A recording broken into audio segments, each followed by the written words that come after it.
DC একাডেমির পক্ষ থেকে সবাইকে আন্তরিক অভিনন্দন জানাচ্ছি। আমি প্রলয় পাল। আজকে আপনাদের মাঝে আহ, আন্তর্জাতিক বিষয়াবলীর শেষ মুহূর্তের প্রস্তুতি অর্থাৎ একটি সাজেশনমূলক ক্লাসের জন্য আসছি। প্রতিষ্ঠান আমাকে আমন্ত্রণ জানিয়েছে, আমি আপনাদেরকে আমন্ত্রণ জানাচ্ছি ক্লাসটি শেষ পর্যন্ত করার জন্য। আন্তর্জাতিক বিষয়াবলী ডক্টরদের যদি আমি বলি 39তম স্পেশাল বিসিএস এর কথা যদি বলি, তাহলে 40টি প্রশ্ন হয়েছিল আন্তর্জাতিক বিষয়াবলী এবং বাংলাদেশ বিষয়াবলী থেকে। সুযোগ হয়েছে 39তম বিসিএস এ পড়ানোর, সেখানে পড়িয়েছি।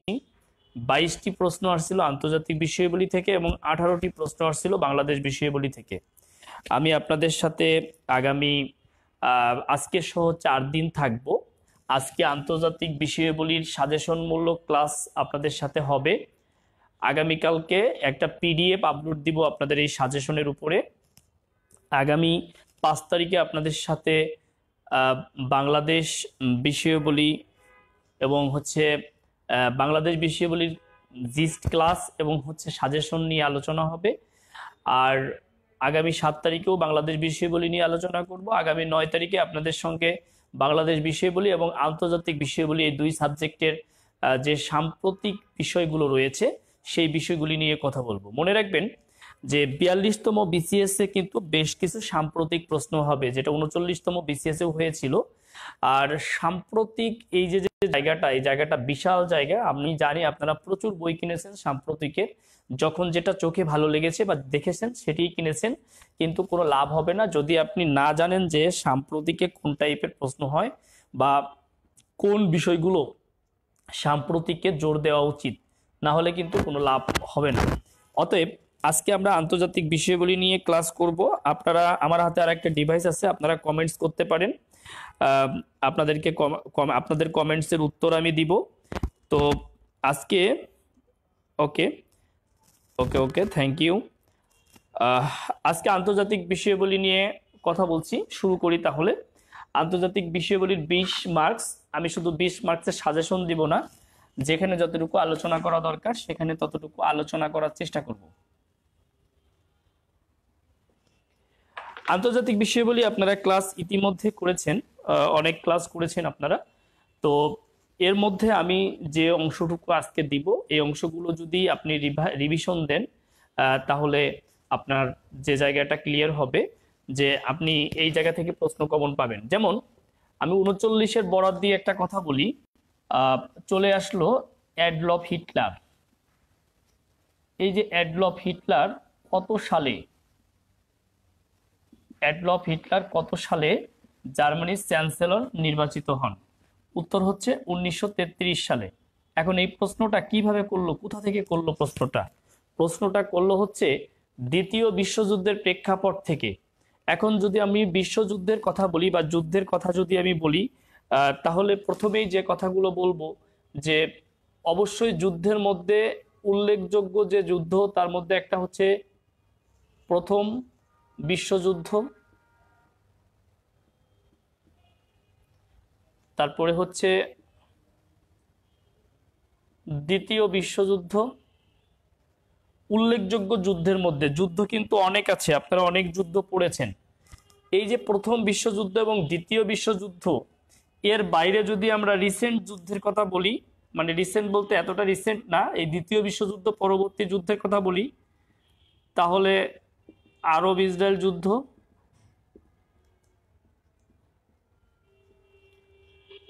কোরীয় যুদ্ধ,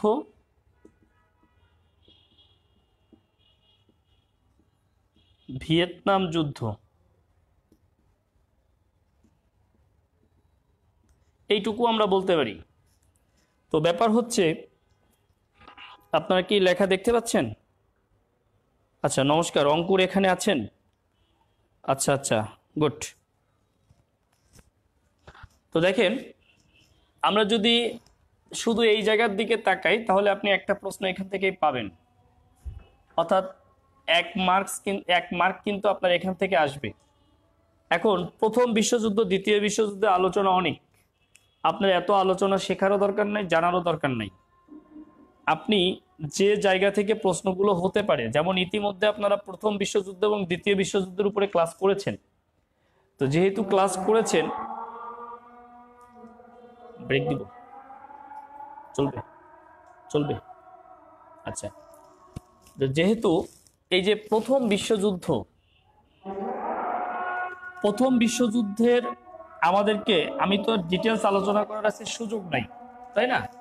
আমরা যদি প্রথম বিশ্বযুদ্ধের পটের কথা বলি, মানে প্রথম বিশ্বযুদ্ধে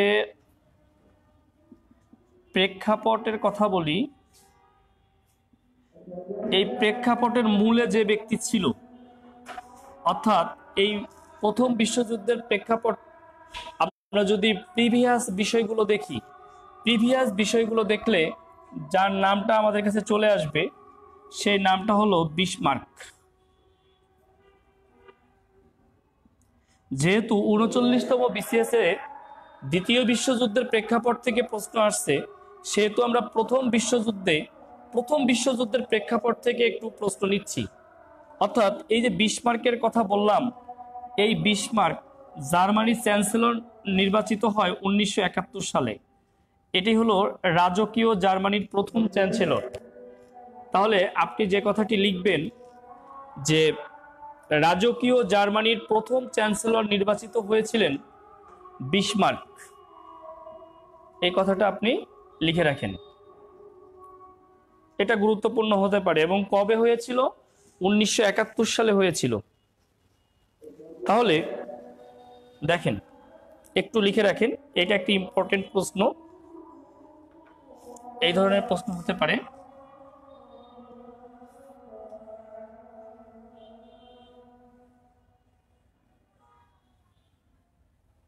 আচ্ছা, আর যদি বিসমার্কের পুরো নাম লিখতে চান তাহলে এইভাবে লিখে,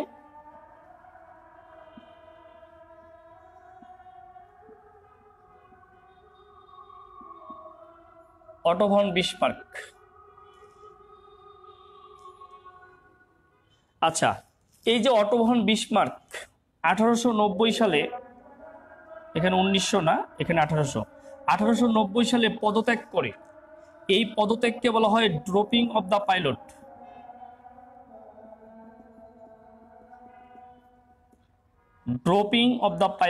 এই পদত্যাগকে বলা হয় ড্রপিং অফ দ্য পাইলট, অর্থাৎ পাইলটের পতন।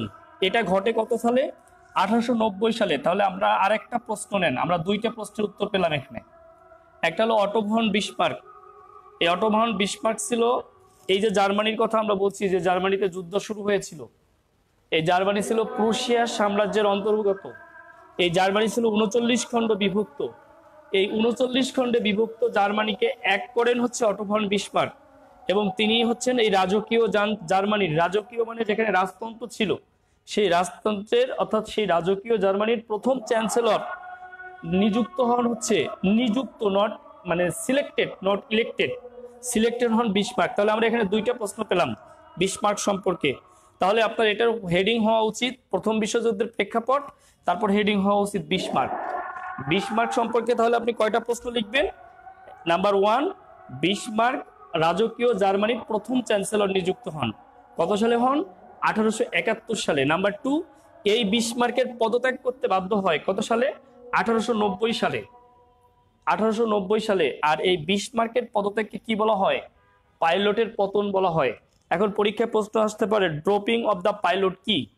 আপনি উত্তর দিবেন যে বিসমার্কের পদত্যাগকে ড্রপিং অফ দ্য পাইলট বলা হয়। এখন অনেকে বলতে পারেন যে এত ডিপলি কোশ্চেন আসবে, আপনি 39 বিসিএস এর দিকে তাকান।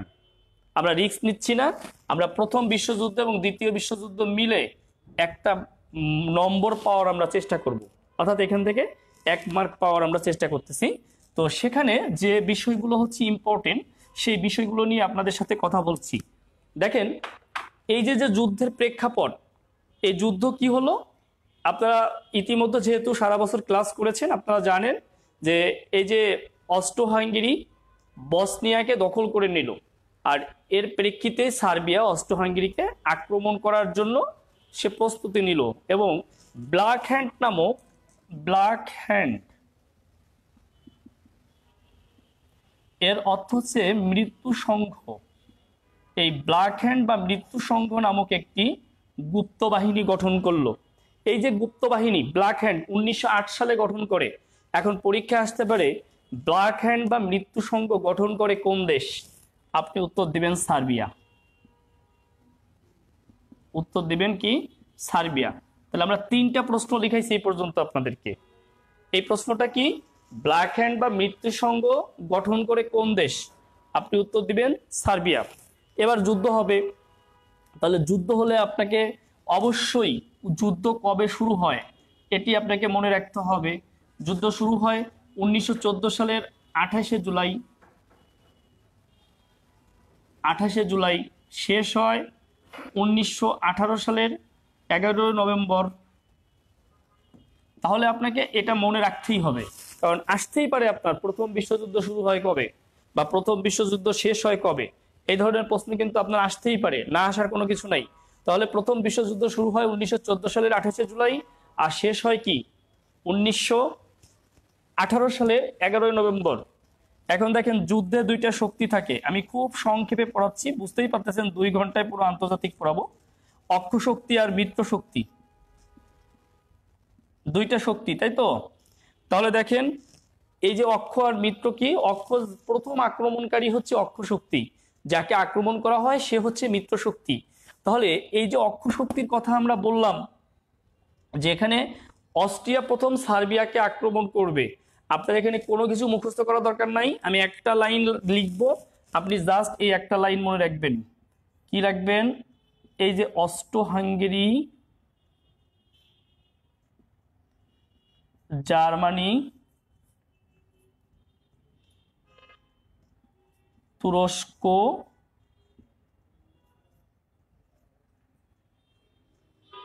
বুলগেরিয়া। কি লিখছি? অস্ট্রো হাঙ্গেরি, জার্মানি, তুরস্ক, বুলগেরিয়া, এই কয়টা রাষ্ট্র অক্ষ শক্তি, বাদ বাকি যা ছিল সব মিত্র শক্তি। যদি হঠাৎ করে বলে বাংলাদেশ কোন শক্তি, তাও মিত্র শক্তি, কারণ বাংলাদেশ ব্রিটিশদের অধীনে ছিল, তার মানে হচ্ছে বাংলাদেশও মিত্র শক্তি। আপনার এত মুখস্থ করার কোনো দরকার নাই, সোজা সাপটা মুখস্থ। আপনি শুধু এইটুকু মাথায় রাখবেন, অস্ট্রো হাঙ্গেরি, অস্ট্রো হাঙ্গেরি মানে 2টা দেশ, এখন 2টা দেশ, একটা অস্ট্রিয়া আর একটা হাঙ্গেরি। তাহলে এই যে অস্ট্রো হাঙ্গেরি, জার্মানি, তুরস্ক, বুলগেরিয়া, এটা বাদে সারা পৃথিবী মিত্র শক্তিতে, আপনি জাস্ট মনে রাখবেন। ঠিক তেমনি ভাবে দ্বিতীয় বিশ্বযুদ্ধে গিয়েও আমি যে কথাটা আপনাকে বলবো যে ইতালি আর জাপান থাকবে অক্ষ শক্তিতে, আর বাদ বাকি সব মিত্র শক্তি। আমরা দ্বিতীয় বিশ্বযুদ্ধের কাছাকাছি যাচ্ছি, এরপরে কথা বলবো। দেখেন এই যে প্রথম বিশ্বযুদ্ধ, এই প্রথম বিশ্বযুদ্ধের যে মানে এই প্রথম বিশ্বযুদ্ধের যে মীমাংসা হয়, সেই মীমাংসাটা হয় দ্বিতীয় ভাষায় চুক্তি অনুযায়ী।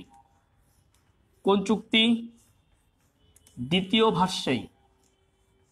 তাহলে মনে রাখবেন দ্বিতীয় ভাষায় চুক্তি এতটাই গুরুত্বপূর্ণ যে এখান থেকে প্রশ্ন হতেই পারে। ভাষায় হচ্ছে ফ্রান্সের প্যারিসের একটা নগরীর নাম হচ্ছে ভাষাই। এখানে এই চুক্তিটা কার্যকর হয় 1919 সালের 28শে জুন। এই তারিখটা আপনাকে মনে রাখতেই হবে, কারণ এই তারিখটা খুবই গুরুত্বপূর্ণ। এই তারিখটা আপনাকে মনে রাখতেই হবে। কবে হয়? 1919 সালের 28শে জুন দ্বিতীয় ভাষায় চুক্তি কার্যকর হয়। দ্বিতীয় ভাষায় চুক্তি থেকে প্রায় প্রশ্ন আসে বিভিন্ন পরীক্ষায়, আমি এটাকে প্রশ্নের খনি বলি। অতএব আমি ডাক্তারদেরকে বলবো, সম্মানিত ডাক্তার, আপনারা হচ্ছে দ্বিতীয় ভাষায় চুক্তিটা একটু ভালো করে পড়েন যে কোনো বই দেখে। তাহলে দ্বিতীয় ভাষায় চুক্তি, এই যে দ্বিতীয় ভাষায় চুক্তি হলো, এই দ্বিতীয় ভাষায় চুক্তির 36তম বিসিএসে আসছিল যে এমনিতেই দ্বিতীয় ভাষায় চুক্তির মোট দফা হচ্ছে 14টা, 14 দফা। 36তম বিসিএসে আসছিল 14 নং দফায় কি ছিল? 14 নং দফায় ছিল জাতিপুঞ্জ বা লিগ অফ নেশনস গঠনের কথা।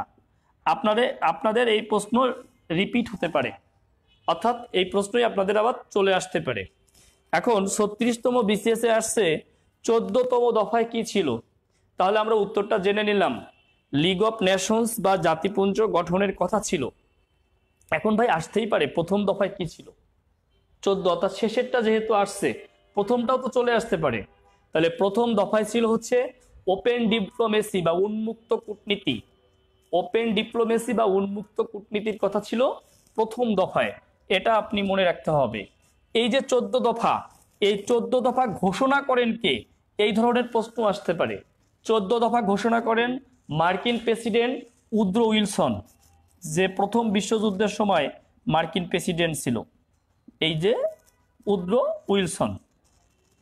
তাহলে আমরা ইতিমধ্যে জানতে পারলাম যে দ্বিতীয় ভার্সাই চুক্তি সম্পর্কে। তাহলে দ্বিতীয় ভার্সাই চুক্তি নিশ্চয়ই আপনারা শিরোনাম করেছেন। 1919 সালের 28শে জুন চুক্তিটি কি হয়, কার্যকর হয়। দফা ছিল কয়টা? 14টা। 14তম দফায় কি ছিল? জাতিপুঞ্জ বা লিগ অফ নেশনস গঠনের কথা। আর এই 14 দফা ঘোষণা করেন কে? মার্কিন প্রেসিডেন্ট উড্রো উইলসন। তাহলে দ্বিতীয় ভার্সাই চুক্তি যেহেতু আপনাদেরকে পড়ালাম, তাহলে অনেকের মাথায় চলে আসছে তাহলে প্রথম বলতে কিছু আছে কিনা, অর্থাৎ প্রথম ভার্সাই চুক্তি এই নামে কিছু আছে কিনা। হ্যাঁ আছে, প্রথম ভার্সাই চুক্তি। এই প্রথম ভার্সাই চুক্তির মাধ্যমে, এটাও খুবই ইম্পর্টেন্ট, প্রথম ভার্সাই চুক্তির মাধ্যমে যুক্তরাষ্ট্র অর্থাৎ ইউনাইটেড স্টেট অফ আমেরিকা ব্রিটেনের কাছ থেকে স্বাধীনতা লাভ করে। তাহলে আপনার পরীক্ষায় আসতেই পারে যুক্তরাষ্ট্র কোন চুক্তির মাধ্যমে স্বাধীনতা লাভ করে? প্রথম ভার্সাই চুক্তি। এর পরিবর্তে অপশনে প্যারিস চুক্তিও থাকতে পারে, কারণ ভার্সাই হচ্ছে প্যারিসের একটা নগরী, এবং বাজারের বেশিরভাগ বইয়ে এই চুক্তিটা দেওয়া আছে 1780 সাল। এটা ভুল দেওয়া আছে, এটা হবে 1783 সাল।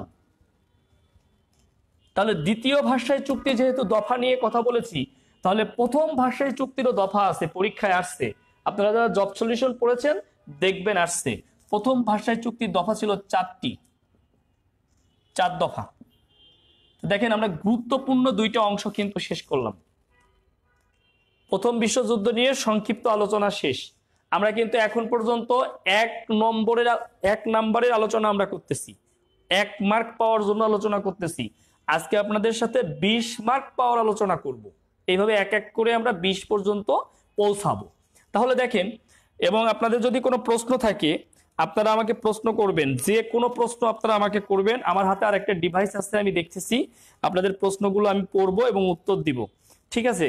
জুম হলে আপনাদের সরাসরি কথা বলতে পারতাম, যেহেতু লাইভ হচ্ছে আজকে, সবার জন্য ওপেন হচ্ছে, সেহেতু কোনো সমস্যা নাই। যে কোনো প্রশ্ন আপনি আমাকে করবেন আন্তর্জাতিক, বাংলাদেশ এই সাবজেক্ট নিয়ে, অর্থাৎ সাধারণ জ্ঞান নিয়ে যে কোনো প্রশ্ন আপনি আমাকে করবেন। তাহলে প্রথম ভাষায় চুক্তি, দ্বিতীয় ভাষায় চুক্তি করেছি আমরা, কিন্তু এখনো 1 মার্কের নিশানা খুঁজে পাইনি। এখন দ্বিতীয় ভাষায় চুক্তি, তাহলে দ্বিতীয় ভাষায় চুক্তির কথা বলেছি, এখন দ্বিতীয় বিশ্বযুদ্ধ নিয়ে কিছু কথা বলবো। আর দ্বিতীয় বিশ্বযুদ্ধ নিয়ে কথা বলতে গেলে যাকে নিয়ে কথা বলতে হবে সেই ব্যক্তি হলো অ্যাডলফ হিটলার। এই হিটলার থেকেই 39তম বিসিএস এ প্রশ্ন আসছে।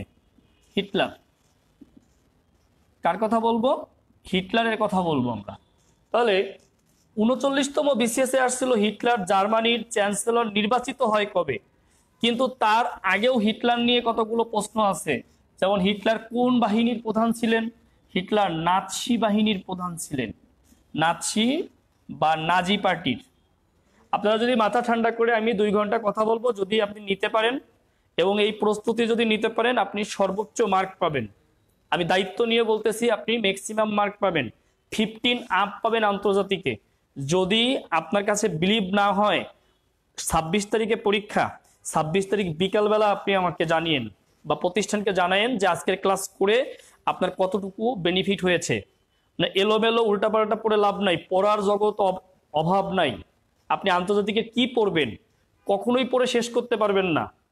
এখন যদি আমি আল জাজিরা টেলিভিশন নিয়ে আলোচনা করি, তাতে 2 ঘন্টা পার করে দেওয়া যাবে। আমি যদি রোহিঙ্গা নিয়ে আলোচনা করি, 2 ঘন্টা পার করে দেওয়া যাবে। আমি যদি আমেরিকান নির্বাচন নিয়ে আলোচনা করি, 2-4 ঘন্টা পার করা যাবে। লাভ কি? আমাকে মাথায় রাখতে হবে, সবাইকেই মাথায় রাখতে হবে যে আমরা আন্তর্জাতিক সাবজেক্ট কিংবা বাংলাদেশ সাবজেক্ট কিংবা সাধারণ জ্ঞানের উপরে আমরা কেউ ডক্টরেট ডিগ্রিধারী হতে আসি নাই।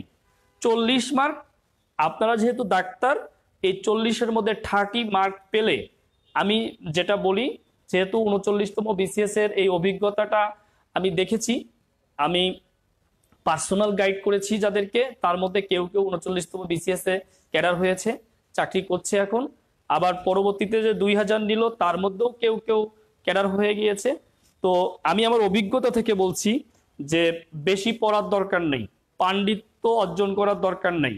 আর আন্তর্জাতিক বিষয়াবলী পড়ার জায়গার অভাব নাই। আমি যদি পররাষ্ট্রনীতি নিয়ে কথা বলি, আমি যদি কূটনৈতিক আলোচনা করি, আলোচনা বিশাল, দরকার নাই। আমার নাম্বার কোথায় পাবো আমাকে সেটা খুঁজতে হবে। আমি কথা বলতেছিলাম হিটলারকে নিয়ে। এই হিটলারের গোপন পুলিশ বাহিনীর নাম ছিল গেস্টাপো। তাহলে হিটলার থেকে যেহেতু প্রশ্ন 39-এ আসছে, তাহলে 42-এও তো আসতে পারে একটা প্রশ্ন, তাই না? এই জন্য হিটলারের প্রতি আমরা একটু গুরুত্ব দিলাম যে এই যে নাৎসি বা নাজি পার্টির প্রধান ছিল এই হিটলার, এই কারণে হিটলারকে বলা হয়তো মানে হিটলারকে বলা হয়তো নাৎসিবাদের প্রধান, অর্থাৎ এই যে নাৎসিবাদের প্রবক্তা বলা হয় হিটলারকে, নাৎসিবাদের প্রবক্তা বলা হয়। এই যে হিটলার জনগণের কাছে বিশাল জনপ্রিয়তা ছিল, এই জন্য জনগণ তার উপাধি দিয়েছিল ফুয়েরার। ফুয়েরার মানে হচ্ছে ত্রাণকর্তা, অর্থাৎ হিটলারকে এই জায়গায় নামিয়ে নিয়ে আসছিল সবাই, অর্থাৎ একদম স্রষ্টার কাছে নিয়ে চলে গেছে। ফুয়েরার ত্রাণকর্তা। এই হিটলার 1933 সালেই জার্মানির চ্যান্সেলর নির্বাচিত হবে এবং এই হিটলারের যে বিখ্যাত গ্রন্থ, এটার নাম মাইন ক্যাম্প। এটাও আসতে পারে মাইন ক্যাম্প কার লেখা। অবশ্যই আপনি উত্তর কি দিবেন? আপনি উত্তর দিবেন হিটলার। এখন দেখেন 1939 সালের 1 সেপ্টেম্বর হিটলার যখন পোল্যান্ড আক্রমণ করে, তখন দ্বিতীয় বিশ্বযুদ্ধ শুরু হয়। এখন দেখেন প্রশ্ন করতেই পারে, আপনাকে প্রশ্ন করতেই পারে যে কোন দেশকে আক্রমণের মধ্য দিয়ে দ্বিতীয় বিশ্বযুদ্ধ শুরু হয়? উত্তর কি হবে? উত্তর হবে পোল্যান্ডকে আক্রমণের মধ্য দিয়ে দ্বিতীয় বিশ্বযুদ্ধ শুরু হয়, তাই না? তাহলে আপনার প্রশ্ন করতে পারে যে দ্বিতীয় বিশ্বযুদ্ধ কবে শুরু হয়? আপনি উত্তর দিবেন 1939 সালের 1 সেপ্টেম্বর। আবার প্রশ্ন করতে পারে দ্বিতীয় বিশ্বযুদ্ধ কবে শেষ হয়? আপনি উত্তর দিবেন 1939 সালের 2 সেপ্টেম্বর। কঠিন কিছু না, 2 সেপ্টেম্বর শেষ হয় আর 1 সেপ্টেম্বর শুরু হয়। তাহলে দেখেন আমরা কিন্তু মানে দ্বিতীয় বিশ্বযুদ্ধের মধ্যে ঢুকে গেছি। এই দ্বিতীয় বিশ্বযুদ্ধের মধ্যে একটা ইম্পর্টেন্ট ঘটনা, যেটি হচ্ছে জাপান কর্তৃক পার্ল হারবার আক্রমণ। এই পার্ল হারবার ছিল যুক্তরাষ্ট্রের নৌঘাঁটি, অর্থাৎ 1941 সালের 7 ডিসেম্বর জাপান পার্ল হারবার আক্রমণ করে। তাহলে আপনাকে এটা মনে রাখতে হবে। আমি বলে যাচ্ছি, যে যতটুকু পারেন লিখবেন। আমি আশা করি ডাক্তাররা দ্রুত লিখতে পারেন, আমি জানি লিখতে পারবেন আশা করি। তারপরেও যেহেতু লাইভটা রেকর্ড থাকবে, সেহেতু আপনারা করতে পারেন আর কি, মানে আপনারা চাইলে এই পরবর্তীতে আপনি শুনে শুনে লিখতে পারবেন। তাহলে 1941 সালের 7 ডিসেম্বর পার্ল হারবার এটা আক্রমণ করে হচ্ছে জাপান। পার্ল হারবার কার? পার্ল হারবার হচ্ছে যুক্তরাষ্ট্রের। আক্রমণ কে করলো? আক্রমণ করলো জাপান। এই কারণে যুক্তরাষ্ট্র 8 ডিসেম্বর 1941 এই যুদ্ধে সরাসরি যোগদান করে। পরীক্ষায় আসতে পারে যুক্তরাষ্ট্র দ্বিতীয় বিশ্বযুদ্ধে কবে যোগদান করে, এটা একটি ইম্পর্টেন্ট প্রশ্ন। অনেক বইয়ে 7 ডিসেম্বর দেওয়া আছে, এটা ভুল, হবে 8 ডিসেম্বর 1941। আশা করি আপনারা এটি মনে রাখবেন। এরপরে আসেন এই দ্বিতীয় বিশ্বযুদ্ধের অক্ষ শক্তি আর মিত্র শক্তি আপনি যেভাবে মনে রাখবেন, আপনার অনেক বেশি মুখস্থ করার দরকার নাই। আপনি জাস্ট মনে রাখবেন অক্ষ শক্তিতে ছিল জার্মানি, জাপান, ইতালি। এই তিনটা মনে রাখবেন, আর মনে রাখার দরকার নাই, কারণ আর সব মিত্র শক্তি। জার্মানি, জাপান, ইতালি মনে রাখেন, আর কিচ্ছু মনে রাখার দরকার নেই আপনার। আর বাদ বাকি সব কি? বাদ বাকি সব হচ্ছে মিত্র শক্তি। আবার প্রশ্ন করতে পারে কোন দুইটি দেশ প্রথম বিশ্বযুদ্ধে মিত্র শক্তিতে ছিল কিন্তু দ্বিতীয় বিশ্বযুদ্ধে অক্ষ শক্তিতে? তাহলে উত্তর দিবেন জাপান ও ইতালি। আমি আবারও বলি, এই যে প্রথম বিশ্বযুদ্ধ, দ্বিতীয় বিশ্বযুদ্ধ নিয়ে আলোচনা করতেছি, এগুলো খুব গুরুত্বপূর্ণ না, 1 মার্কের জন্য আলোচনা করতেছি। এবং যদি পরীক্ষায় প্রশ্ন আসে, আমি যে কথাগুলো বলতেছি এর মধ্য থেকেই প্রশ্ন আসবে, আমি আশাবাদী। আপনারা দ্বিতীয় বিশ্বযুদ্ধ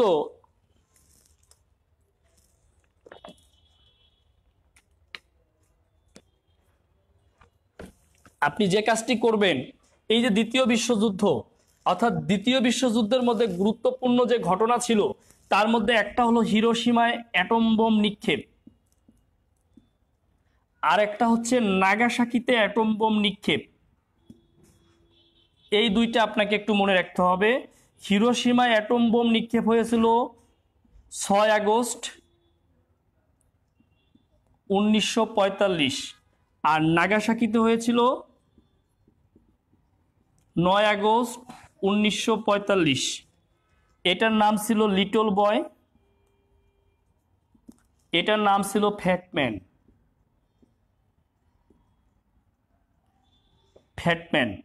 এটার পারমাণবিক ভর ছিল ইউরেনিয়াম, এটা আপনারা ভালো বুঝবেন, 235। এটা আপনাদের চলে আসতে পারে পরীক্ষায়। হ্যাঁ, এটা ছিল প্লুটোনিয়াম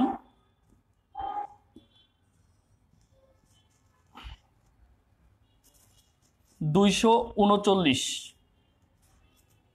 239। তাহলে দেখেন, আমরা এই যে হিরোশিমা এবং নাগাসাকি সম্পর্কে আমরা জানলাম। এই হিরোশিমা নাগাসাকি সম্পর্কে অবশ্যই আমি বোর্ডে যতটুকু তথ্য লিখেছি এই তথ্যটুকুই আপনি মনে রাখবেন। এর চেয়ে বেশি কিছু আপনার দরকার নেই, এর চেয়ে বেশি কিছু আপনার প্রয়োজন হবে না। ওকে, আচ্ছা, তাহলে দ্বিতীয় বিশ্বযুদ্ধ কবে শেষ হয় এটা বলেছি। আমি দ্বিতীয় বিশ্বযুদ্ধে আর থাকতে চাচ্ছি না। আমরা যদি এই যে প্রথম বিশ্বযুদ্ধ এবং দ্বিতীয় বিশ্বযুদ্ধ, এখান থেকে আমরা একটা মার্ক পাওয়ার আশা করতে পারি। আমরা আশা করতেছি এখান থেকে একটা মার্ক পাবো, এবং যতটুকু আলোচনা হয়েছে এই আলোচনার মধ্য থেকেই পাবো। এখন দেখেন, প্রথম বিশ্বযুদ্ধের প্রেক্ষিতে আমরা বলেছিলাম যে দ্বিতীয় ভার্সাই চুক্তি সেই সত্য অনুসারে প্রতিষ্ঠা লাভ করেছিল জাতিপুঞ্জ বা লিগ অফ নেশনস। এটা নিয়ে একটি কনফিউজিং আছে যে জাতিপুঞ্জ বা লিগ অফ নেশনস আসলে গঠিত হয় কবে। মনে রাখবেন, যদি লিগ অফ নেশনস বা জাতিপুঞ্জের জন্মের কথা বলে, যে জন্ম লাভ করে কবে, তাহলে দিবেন 1919, 28শে জুন। দ্বিতীয় ভার্সাই চুক্তির মাধ্যমে গঠন বা কার্যক্রম এই সম্পর্কে যদি বলে তাহলে উত্তর দিবেন 1920 সালের 10 জানুয়ারি। 1920 সালের 10 জানুয়ারি এই জাতিপুঞ্জের সদর দপ্তর ছিল সুইজারল্যান্ডের জেনেভায়। আমি জাতিপুঞ্জ নিয়ে 3টা লাইন লিখাবো। আমি বলতেছি না জাতিপুঞ্জ থেকে পরীক্ষায় প্রশ্ন আসবে, যদি আসে আপনি এই 3 লাইনের মধ্যেই কমন পাবেন। জাতিপুঞ্জ থেকে আপনাকে 3টা লাইন লেখাবো। একটা হলো জাতিপুঞ্জ জন্ম লাভ করে দ্বিতীয় ভার্সাই চুক্তির মাধ্যমে 1919 সালের 28শে জুন।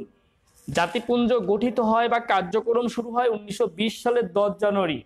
জাতিপুঞ্জের সদর দপ্তর ছিল সুইজারল্যান্ডের জেনেভায়। আর কোন দেশ জাতিপুঞ্জের উদ্যোক্তা দেশ হয়েও জাতিপুঞ্জে যোগদান করেনি, সেটা হলো মার্কিন যুক্তরাষ্ট্র। এই কথাটা আপনি মনে রাখবেন, এটা হতে পারে আপনার পরীক্ষার প্রশ্ন। এখন দ্বিতীয় বিশ্বযুদ্ধ হলো, এই দ্বিতীয় বিশ্বযুদ্ধের কারণে যেটি হবে সেটি হচ্ছে জাতিপুঞ্জ অচল হয়ে যাবে, স্থির হয়ে যাবে। জাতিপুঞ্জ পরবর্তীতে বিলুপ্ত হবে আর জন্মগ্রহণ করবে জাতিসংঘ, যে জাতিসংঘ থেকে আপনার প্রশ্ন হবেই হবে।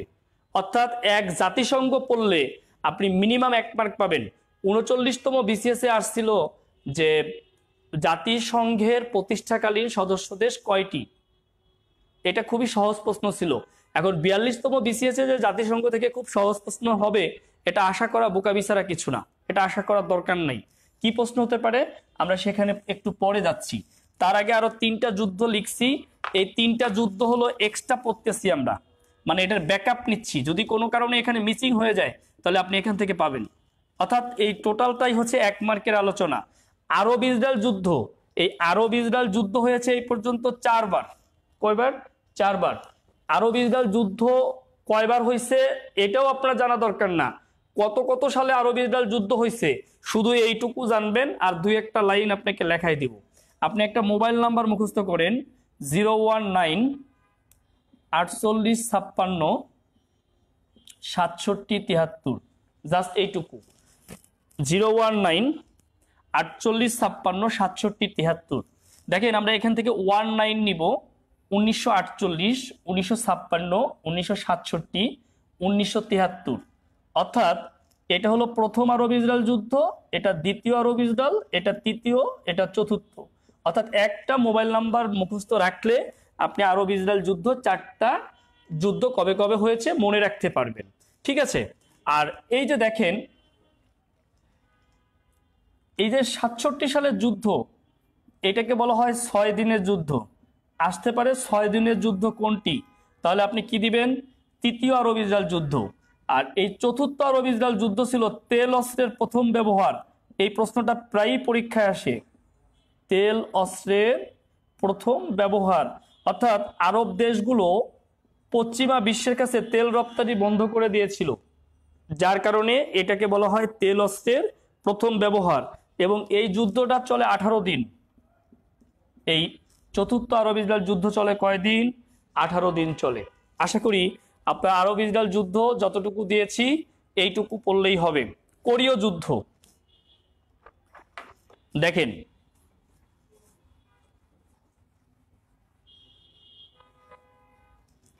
কোরীয় যুদ্ধ অর্থাৎ উত্তর কোরিয়া দক্ষিণ কোরিয়ার মধ্যে যুদ্ধ হয়। উত্তর কোরিয়ার পক্ষে অর্থাৎ সোভিয়েত ইউনিয়ন মানে রাশিয়া এবং দক্ষিণ কোরিয়ার পক্ষে মার্কিন যুক্তরাষ্ট্র যুদ্ধ করে। এই যুদ্ধ শুরু হয় 1950 থেকে এবং জাতিসংঘের মধ্যস্থতায় 1953 সালে শেষ হয়। তাহলে প্রশ্ন হতে পারে কোরীয় যুদ্ধ কবে হয়? 1950 সালে শুরু হয়, 1953 সালে শেষ হয়। আমি কোরীয় যুদ্ধ যে কারণে পড়াচ্ছি সেটা হলো এখানে যুক্তরাষ্ট্র এবং ইউএসএসআর জড়িয়ে পড়েছিল। এই দুইটাই হচ্ছে জাতিসংঘ নিরাপত্তা পরিষদের অন্যতম সদস্য।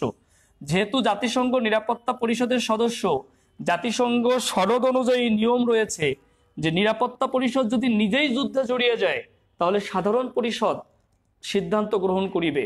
তাই সাধারণ পরিষদ যে সিদ্ধান্ত গ্রহণ করেছিল সেটার নাম ইউনাইটিং পিস ফর রিসলিউশন, অর্থাৎ শান্তির জন্য ঐক্য প্রস্তাব। এখন পরীক্ষা আসতে পারে ইউনাইটিং পিস ফর রিসলিউশন এটি কোন যুদ্ধের প্রেক্ষিতে গ্রহণ করা হয়? আপনি উত্তর দিবেন কোরীয় যুদ্ধের প্রেক্ষিতে এটি গ্রহণ করা হয়। অর্থাৎ কোরীয় যুদ্ধ থেকে যদি প্রশ্ন আসে এই প্রশ্নটাই আসবে, এর বাইরে কোনো প্রশ্ন হবে না। অর্থাৎ আপনি এই কথাটাকেই ভালো করে একটু মনে রাখবেন। আর এই যে কোরীয় যুদ্ধ অর্থাৎ দুই কোরিয়া, উত্তর কোরিয়া এবং দক্ষিণ কোরিয়া, এই দুই কোরিয়াকে সমাজতন্ত্র এবং পুঁজিবাদের ভিত্তিতে ভাগ করা হয়েছিল 38 ডিগ্রি অক্ষরেখা বরাবর। এই কথাটা মনে রাখবেন। পরীক্ষা আসতে পারে দুই কোরিয়াকে বিভক্ত করা হয়েছিল কত ডিগ্রি বরাবর? আপনি উত্তর দিবেন 38 ডিগ্রি উত্তর অক্ষরেখা বরাবর। কোরীয় যুদ্ধ শেষ। থাকলো ভিয়েতনাম যুদ্ধ। এই ভিয়েতনাম যুদ্ধ হলো 20 বছর ব্যাপী যুদ্ধ। পরীক্ষা আসতে পারে নিম্নের কোনটি 20 বছর ব্যাপী যুদ্ধ? আপনি উত্তর দিবেন ভিয়েতনাম যুদ্ধ। ভিয়েতনাম যুদ্ধের আরেক নাম হচ্ছে দ্বিতীয় ইন্দোচীন যুদ্ধ। দ্বিতীয় ইন্দোচীন যুদ্ধ। এই যুদ্ধটা শুরু হয় 1955 সালে, শেষ হয় 1975 সালে। ভিয়েতনাম যুদ্ধটা আপনাকে যে কারণে লিখতে বলবো সেটি হলো দুই ভিয়েতনাম এই যুদ্ধ পরবর্তী একত্রিত হয়। পরীক্ষায় বারবার আসে দুই ভিয়েতনাম একত্রিত হয় কত সালে? আপনি উত্তর দিবেন 1976 সালে। কারণ এই ভিয়েতনামকেও 17 ডিগ্রি অক্ষরেখা বরাবর ভাগ করা হয়েছিল। এই ভিয়েতনাম দুই ভিয়েতনামকে একত্রিত করা হয় কত সালে? 1976 সালে। শেষ। আপনাদের সাথে 1 মার্কস নিয়ে আলোচনা শেষ। কমেন্টস করেন, কমেন্টস করেন, বুঝলে কমেন্টস করেন, না বুঝলেও কমেন্টস করেন। কমেন্টস করে সাথে থাকেন, কমেন্টস করে সাথে থাকেন। আমাদের স্কোর 1, অর্থাৎ এতক্ষণ যে আলোচনা করলাম আমাদের 1 মার্কের স্কোর হয়ে গেছে। এখানে স্কোর লিখি, অর্থাৎ সাজেশন আমাদের 1 মার্কের সাজেশন হয়ে গেছে। এবার আসেন, কিছু গুরুত্বপূর্ণ বিপ্লব আছে। যেমন আমরা যদি প্রথমেই বলি ফরাসি বিপ্লবের কথা, তাহলে অবশ্যই ফরাসি বিপ্লব গুরুত্বপূর্ণ। তারপরে যদি বলি আমরা রুশ বিপ্লবের কথা, তাহলে অবশ্যই রুশ বিপ্লব গুরুত্বপূর্ণ। আমরা যদি ইসলামী বিপ্লবের কথা বলি তাহলে অবশ্যই ইসলামী বিপ্লব গুরুত্বপূর্ণ। আর আমরা যদি আরব বসন্তের কথা বলি, অবশ্যই আরব বসন্ত গুরুত্বপূর্ণ।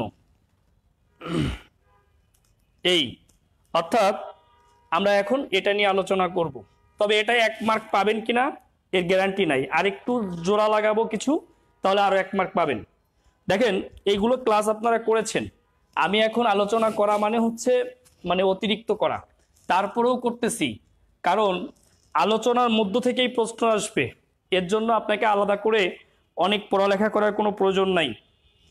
ফরাসি বিপ্লব যে কারণে মানে যেটির পতনের মধ্য দিয়ে শুরু হয় 1789 সালের 14ই জুলাই, তাহলে পরীক্ষা আসতে পারে ফরাসি বিপ্লব কবে হয়। 1789 সালের 14ই জুলাই ফরাসি বিপ্লব হয়, এটা আপনাকে প্রথম মনে রাখতে হবে।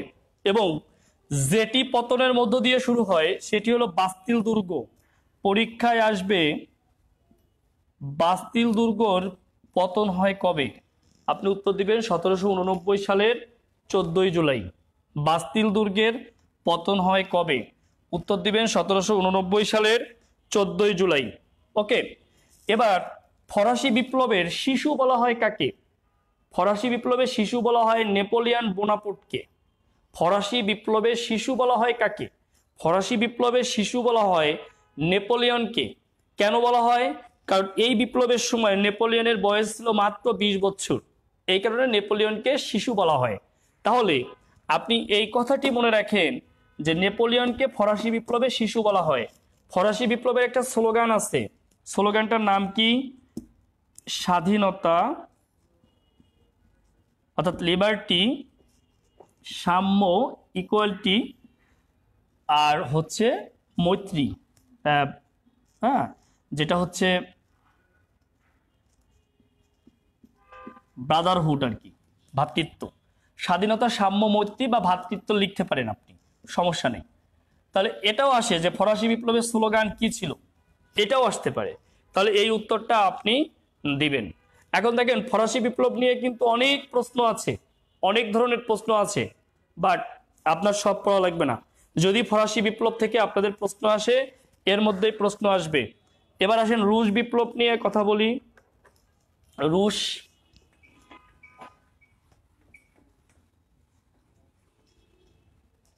রুশ বিপ্লব নিয়ে কথা বলি। রুশ বিপ্লব মূলত 2টা বিপ্লবের সমন্বিত রূপ। এখানে আপনারা বিপদে পড়তে পারেন যে দেখেন বলশেভিক বিপ্লব আর হচ্ছে অক্টোবর বিপ্লব, এই 2টা বিপ্লবের সমন্বিত রূপ হচ্ছে রুশ বিপ্লব। রুশ মানে এটা রুশ সাম্রাজ্যে বিপ্লব ঘটে, দ্যাট মিনস রাশিয়া। তাহলে আপনি মনে রাখবেন যদি পরীক্ষায় আসে বলশেভিক বিপ্লব কোন দেশে হয়, উত্তর রাশিয়া। অক্টোবর বিপ্লব রাশিয়া। এখন পরীক্ষায় আরেকটা প্রশ্ন আসতে পারে, আমি এটা নিয়ে ডিটেলস আলোচনা করব না, হয়তো আপনারা ক্লাস করেছেন, আপনারা ক্লাসে পেয়েছেন, আমি ডিটেলস আলোচনা করব না। আমি বলবো এই বিপ্লবের নায়ককে, 38তম বিসিএস এ আসছিল, এর নায়ক হচ্ছে VI লেনিন। এর নায়ক হচ্ছে VI লেনিন অর্থাৎ ভ্লাদিমির ইলিচ লেনিন, এটাই আসতে পারে। আবার মাধ্যমিক যে পরীক্ষাটা হলো অর্থাৎ হাই স্কুলের যে পরীক্ষাটা হলো সরকারি, ওটাতে আসছিল অক্টোবর বিপ্লব কোন দেশে হয়, তাহলে অক্টোবর বিপ্লব হয় রাশিয়াতে। এর চেয়ে বেশি কিছু আপনারা লাগবে না, আপনার জানারই দরকার নাই। রুশ বিপ্লব হয়ে গেল। ইসলামী বিপ্লব এটা হয় 1979 সালে, এটা হয় ইরানে। আর কিচ্ছু জানতে হবে না আপনার, দ্যাটস এনাফ, এইটুকু জানলেই হবে। আরব বসন্ত ইংরেজি হচ্ছে আরব স্প্রিং। আরব বসন্ত থেকে 2টা প্রশ্ন হতে পারে, বারবার যে 2টা প্রশ্ন হয়েছে যে আরব বসন্ত কি।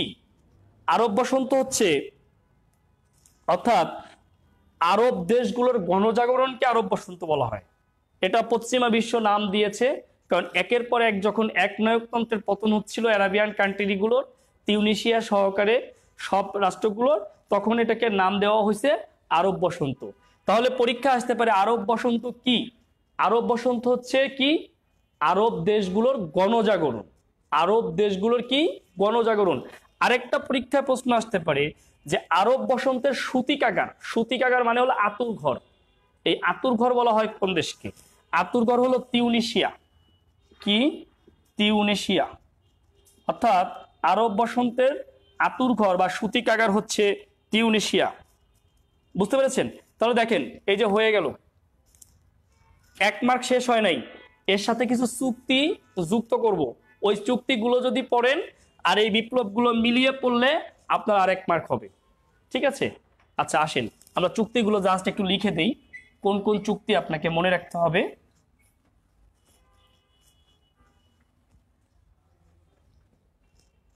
আপনাকে মনে রাখতে হবে ক্যাম্প ডেভিড চুক্তি।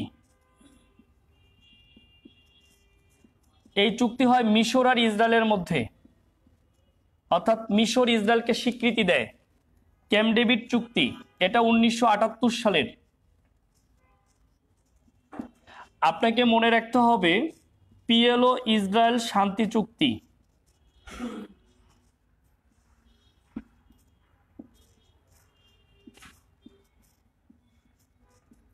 এটা হয় 1993 সালে। পিএলও ইসরায়েল শান্তি চুক্তি, পিএলও ইসরায়েল শান্তি চুক্তি। পিএলও হলো প্যালেস্টাইন লিবারেশন অর্গানাইজেশন। এটাও আপনাকে মনে রাখতে হবে। কি লিখছেন? রেনেসান্স অর ইন্ডাস্ট্রিয়াল লিবারেশন পড়া লাগবে কি? আপনি জাস্ট কবে কোন শতাব্দীতে শুরু হয়েছিল আল মামুন সাহেব, জাস্ট ওইটুকু, বা কোথায় শুরু হয়েছিল এইটুকু, আর কিছু না। আমরা যা যেতাম অবশ্য এখানে একটু। আচ্ছা দেখেন পিএলও ইসরায়েল শান্তি চুক্তি তাহলে 1993 সালে। পিএলও কি? Palestine Liberation Organisation. এটা গঠিত হয় 1964 সালে। আর এই পিএলও প্রধান ছিলেন ইয়াসির আরাফাত, যিনি রাষ্ট্রপ্রধান না হয়েও রাষ্ট্রপ্রধানের মর্যাদা লাভ করেন। ইয়াসির আরাফাত, এইটুকু মনে রাখলে চলবে। এই চুক্তির বিষয়বস্তু হ্যান ত্যান কিছু মুখস্থ করার দরকার নাই ভাই, বাদ দেন, বাদ দেন। ডেটন চুক্তি।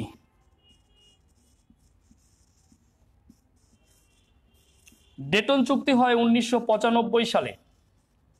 এই ডেটন চুক্তি হয় যার যার মধ্যে, এটা মনে রাখতে হবে, বসনিয়া, সার্বিয়া, ক্রোয়েশিয়া।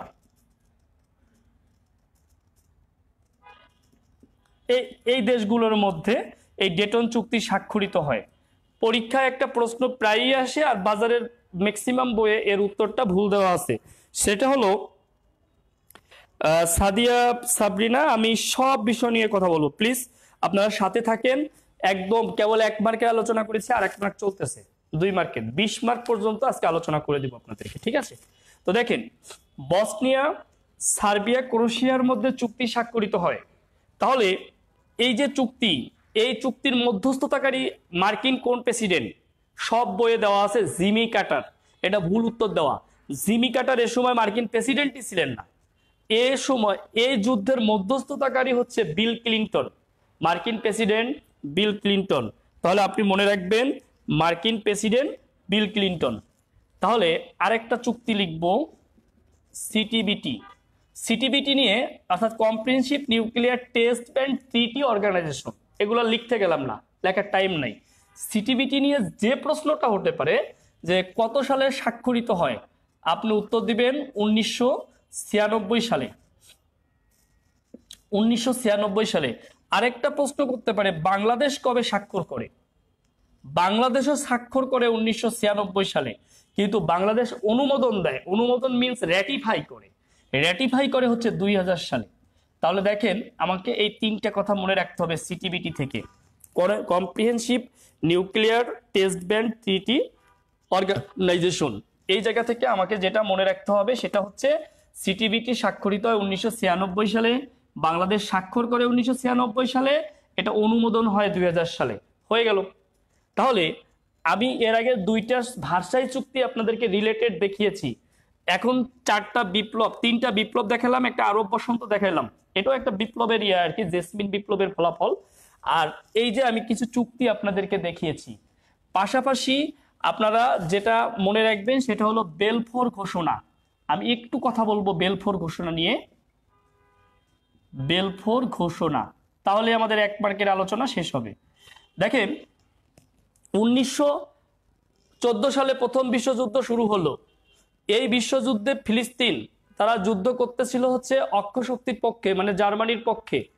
আর যথাযথ কারণেই ব্রিটেন অফার দিয়ে বসলো, কারণ এই অঞ্চলটা ছিল ব্রিটেনের অধীনে। ব্রিটেন অফার দিয়ে বসলো যে আমাদের পক্ষে যুদ্ধ করো, তাহলে আমরা তোমাদেরকে স্বাধীন দেশ দিব। 1917 সালে ব্রিটেনকে যখন জার্মানি আক্রমণ করলো, তখন জার্মানির সাবমেরিন ধ্বংস হয়ে গেল। জার্মানি আর এই যুদ্ধ করতে, ব্রিটেনের সাবমেরিন ধ্বংস হয়ে গেল। ব্রিটেন আর এই যুদ্ধ করতে চাইলো না। তখন চেম ওয়াইজম্যান নামক এক ইহুদি এখানে ছিল, এবং সে গোপনে বোমা তৈরির সরঞ্জামাদি এবং হচ্ছে অ্যাসিটন নামক তেজস্ক্রিয় পদার্থ আবিষ্কার করলো। এর ফলে তাকেও মানে পুরস্কৃত করতে চাইলো। আর পুরস্কৃত করতে চাওয়ার কারণে শেষ পর্যন্ত দেখা গেল যে সে এই পুরস্কার হিসেবে যেটি লাভ করলো সেটি হচ্ছে এই ইসরায়েল নামক একটি স্বাধীন রাষ্ট্র। এখন আমি এত বেলফোর ঘোষণা, বেলফোরের চিঠি, এত আলোচনায় যাচ্ছি না।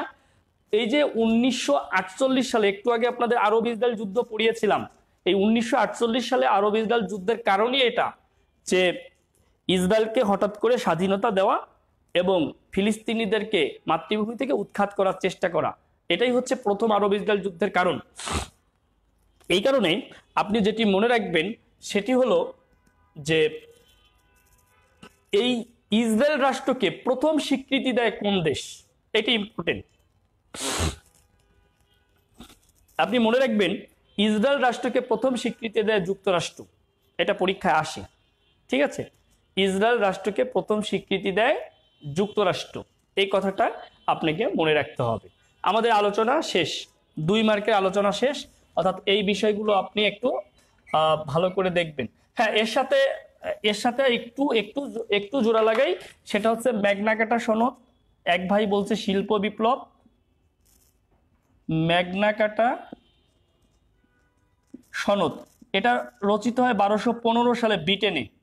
এটাকে ব্রিটেনের মুক্তির সনদ বলা হয়। আর এটার সাথে বাঙালির মুক্তির সনদ 6 দফাকে কম্পেয়ার করা হয়েছে। এই ম্যাগনা কার্টা সনদ রচিত হয় 1215 সালে। সাথে শিল্প বিপ্লব, রেনেসা আপনি মনে রাখতে পারেন, রেনেসান্স।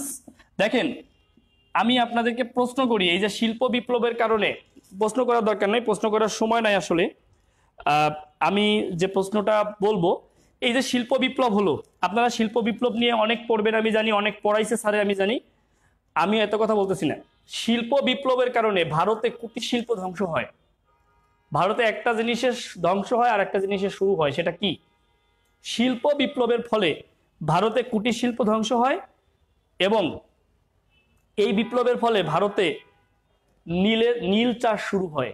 পরীক্ষা আসতে পারে শিল্প বিপ্লবের ফলে ভারতের কোন শিল্প ধ্বংস হয়, আপনি উত্তর দিবেন কুটির শিল্প। আর কিসের চাষাবাদ শুরু হয়? নীল চাষ শুরু হয়, ঠিক আছে? জাস্ট একটু এক্সেপশনাল কথাবার্তা বলে দিলাম। ওকে, আমাদের 2 মার্কের প্রস্তুতি শেষ।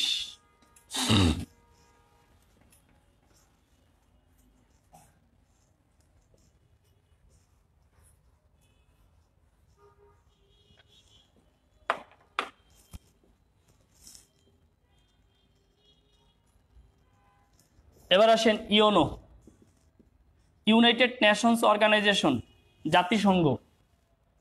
জাতিসংঘ গঠন করতে গিয়ে কিছু সম্মেলন হয়েছিল, ওই সম্মেলন কিন্তু গুরুত্বপূর্ণ, আপনাকে এগুলো অ্যাভয়েড করার কোনো সুযোগ নাই। যেমন লন্ডন কনফারেন্স, এটা হচ্ছে জাতিসংঘ গঠনের জন্য প্রথম সম্মেলন। এরপরে ওয়াশিংটন ঘোষণাটাও গুরুত্বপূর্ণ। এরপরে ভার্জিনিয়ার সম্মেলনে ফাও গঠিত হয়। ব্রেটন উডস সম্মেলনে বিশ্ব ব্যাংক এবং IMF প্রতিষ্ঠা লাভ করে। এরপরে ইয়াল্টা সম্মেলন, ভাইবা বোর্ডে জিজ্ঞাসা করে ইয়াল্টা সম্মেলন কেন গুরুত্বপূর্ণ, কারণ ইয়াল্টা সম্মেলনে জাতিসংঘের নিরাপত্তা পরিষদের যে 5টা সদস্য দেশ, তাদেরকে ভেটো প্রদানের ক্ষমতা দেওয়া হয় এই ইয়াল্টা সম্মেলনে। তাহলে আমি জাতিসংঘ আপনাদেরকে এখন পড়াচ্ছি না, বাট আমি যে কথাটা বলবো যে আপনারা জাতিসংঘটা একটু ভালো করে পড়বেন। কোন জায়গাগুলোতে গুরুত্ব দিবেন, যেমন জাতিসংঘ শান্তিরক্ষা মিশন, আমি সাম্প্রতিকের মধ্যে আপনাদেরকে পড়াবো যে জাতিসংঘ শান্তিরক্ষা মিশনে কিন্তু বাংলাদেশ বর্তমানে শীর্ষে, অর্থাৎ প্রথম। তাহলে এই যে জাতিসংঘ শান্তিরক্ষা মিশনের কার্যক্রম শুরু হয় কবে? 1948 সালে। এই যে প্রথম আরব ইসরায়েল যুদ্ধে সৈন্য প্রেরণের মাধ্যমে এটা শুরু হয়। আর বাংলাদেশ এতে অংশগ্রহণ করে কবে? বাংলাদেশ এতে অংশগ্রহণ করে 1988 সালে। এটা আবার আর এক কাহিনী। 1980 থেকে 1988 সাল পর্যন্ত ইরাক ইরান যুদ্ধ হয়। এই যুদ্ধের প্রেক্ষিতে 1988 সালে বাংলাদেশ প্রথম শান্তিরক্ষা মিশনের সৈন্য প্রেরণ করে। তাহলে এই ব্যাকগ্রাউন্ডটা মনে থাকলে অবশ্যই প্রশ্নের উত্তর আপনার মনে থাকবে। এই যে শান্তিরক্ষা মিশন, তারপরে হচ্ছে মানবাধিকার যে সনদ, যেটা ফ্রান্সের প্যারিসে রচিত হয় 1948 সালের 10 ডিসেম্বর, এটাও আমাদেরকে মনে রাখতে হবে। এখন আমাদেরকে যে কাজগুলি করতে হবে, যেমন নিরাপত্তা পরিষদ 40তম বিসিএস এ আসছে P5 কি, 40 বিসিএস এটা আসছে P5 কি। এখন আপনাদের আসতে পারে যে যেমন P5 উত্তর ছিল নিরাপত্তা পরিষদের 5টি সদস্য দেশ। এখন আপনাকে P5 কি দিয়ে বলতে পারে যে পাওয়ার 5, তারপরে পভার্টি 5, তারপরে পার্মানেন্ট 5, তারপরে আরো কিছু দিয়ে দিল মনে করেন, ঠিক আছে। তো হঠাৎ করে দিলে না জানা থাকলে আসলে ভুল করবেন। আসলে এটা কি পাওয়ার 5ও না, পভার্টি 5ও না, এটা হচ্ছে পার্মানেন্ট 5, অর্থাৎ নিরাপত্তা পরিষদের 5টি স্থায়ী সদস্য দেশ। এখন দেখেন জাতিসংঘ পড়ার সময় আপনাকে কি করতে হবে? আপনি যেমন অঙ্গ সংস্থা পড়বেন, মানে আন্তর্জাতিক বিচার আদালত, ICJ, international court of justice. আর এটা পড়ার সময় আপনি অবশ্যই যে কাজটি করবেন, কোনটি করবেন? এটি পড়ার সময় আপনি দেখবেন যে এই যে গাম্বিয়া যে মামলা করলো, এই যে মিয়ানমারের বিরুদ্ধে, এটার যে শুনানি হলো, এটা আমি সাম্প্রতিকে আপনাদের সাথে 9 তারিখে আলোচনা করব। এখান থেকেও কিন্তু প্রশ্ন হতে পারে। দেখেন সাম্প্রতিক থেকে যে প্রশ্নগুলো হবে খুবই গুরুত্বপূর্ণ কিছু প্রশ্ন রয়েছে, যেগুলো আপনি টাচ করলে কিন্তু পরীক্ষায় কমন পাবেন। তাহলে জাতিসংঘের এই জায়গাগুলো আপনাদেরকে একটু ভালো করে পড়া উচিত। এরপরে আমাদের মানে জাতিসংঘের মানে নর্মাল কোশ্চেন অনেক সময় আসতে পারে যে গত 39তম বিসিএস যে জাতিসংঘের প্রতিষ্ঠাকালীন সদস্য 51টি দেশ, এটা আসবে, এটা আসলে কল্পনা করা যেত না। তারপরেও অনেকে ভুল করেছে। কেন ভুল করেছে? অনেকে 50 উত্তর দিয়ে দিয়েছে। আরে ভাই, পোল্যান্ড পরবর্তীতে যোগদান করে, কিন্তু পোল্যান্ড জাতিসংঘের প্রতিষ্ঠাকালীন সদস্য, অর্থাৎ 51টি। তাহলে এই যে জাতিসংঘ থেকে নানান ধরনের প্রশ্নই হতে পারে। আমি মূলত জাতিসংঘের সাম্প্রতিক যে বিষয়গুলো আছে সেগুলো নিয়ে কথা বলবো। আপনি এখানে জানবেন যে সাধারণ পরিষদের একজন সভাপতি নির্বাচিত হয়, যার মেয়াদ হচ্ছে 1 বছর, অর্থাৎ প্রতি বছর। আর সাধারণ পরিষদের অধিবেশন হয় প্রতি বছর সেপ্টেম্বর মাসের 3য় মঙ্গলবারে। এটা অধিবেশন বসে প্রতি বছর। একটা সদস্য দেশ 5 জন করে প্রতিনিধি পাঠাতে পারে, কিন্তু ভোটদানের ক্ষমতা একটি। নিরাপত্তা পরিষদের মোট সদস্য 15টি দেশ।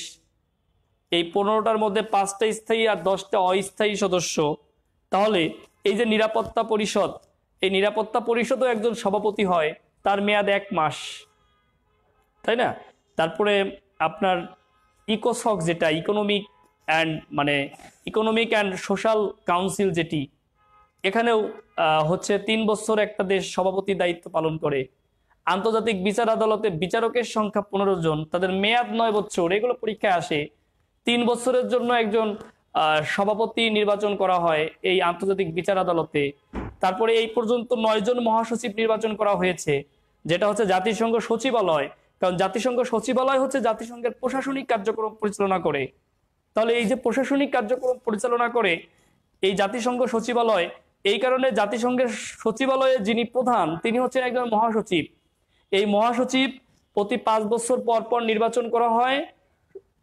সাধারণ পরিষদের সদস্যদের 2/3 ভোট এবং নিরাপত্তা পরিষদের সুপারিশ ক্রমে তাদেরকে নিযুক্ত করা হয়। একজন মহাসচিব পরপর 2 মেয়াদে নির্বাচিত হতে পারে। এখন আপনি অনেকবার পড়ছেন মহাসচিব, পরীক্ষায় আসছে মুখ্য প্রশাসনিক কর্মকর্তা। না জানা থাকলে ভাই পারবেন না। আমি যদি এখন কথা না বলতাম পারতেন না।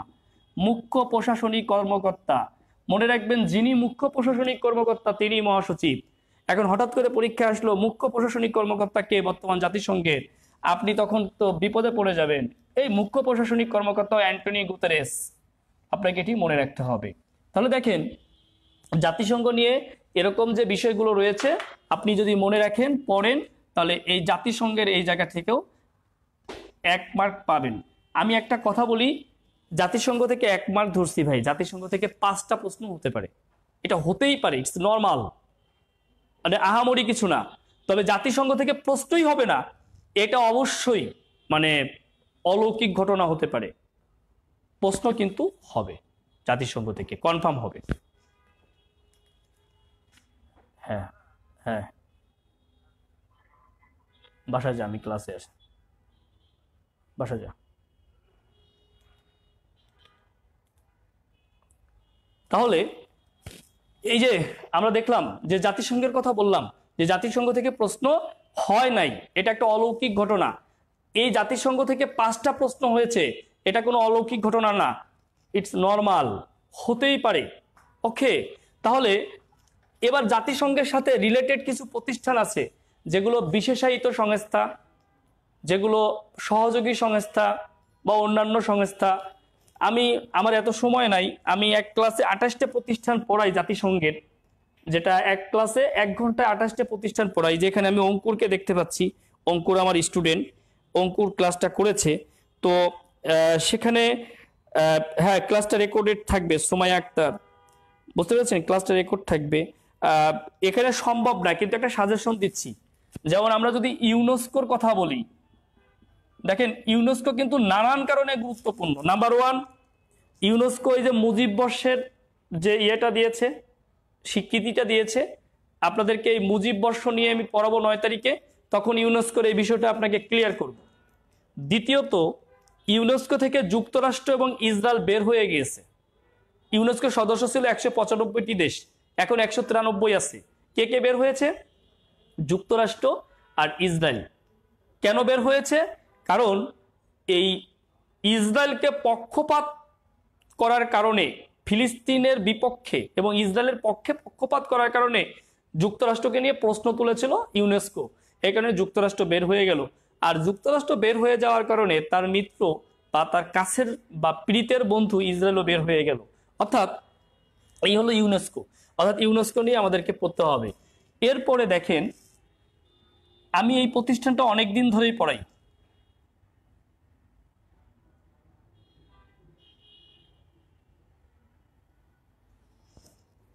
WFP, ওয়ার্ল্ড ফুড প্রোগ্রাম, এটা কিন্তু এবার নোবেল পুরস্কার পেয়েছে।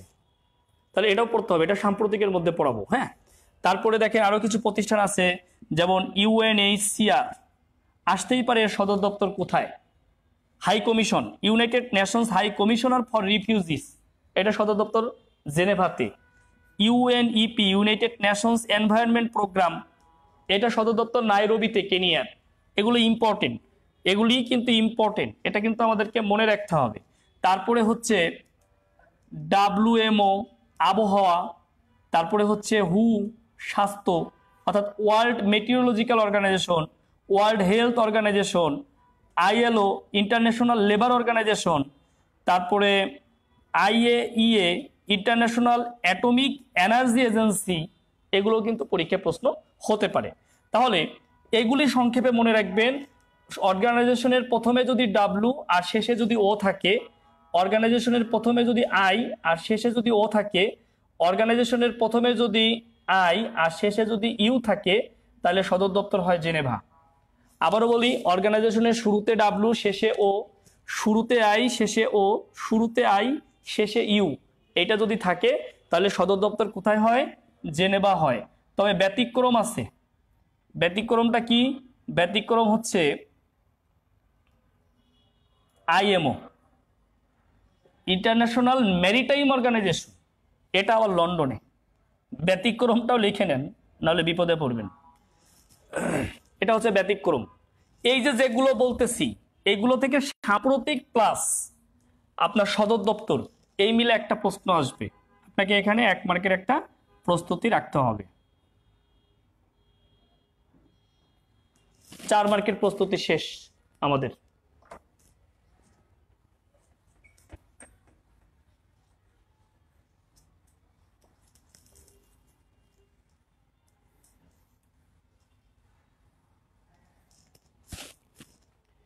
এবার আসেন, আমরা এই যে দ্বিতীয় বিশ্বযুদ্ধের কথা বলেছিলাম না, এই দ্বিতীয় বিশ্বযুদ্ধের কারণে সিনাই যুদ্ধ শুরু হয়, কোল্ড ওয়ার শুরু হয়। আর এরই প্রেক্ষিতে যুক্তরাষ্ট্র গঠন করে north Atlantic treaty organization, NATO. এরপরে হয় থার্ড ওয়ার্ল্ড করে ন্যাম। আর ব্রিটিশ ভুক্ত যে দেশগুলো এগুলো নিয়ে হয় কমনওয়েলথ। এর পাশাপাশি আপনাকে আরো কিছু লিখে দিচ্ছি, আনজুস, ইন্টারপোল,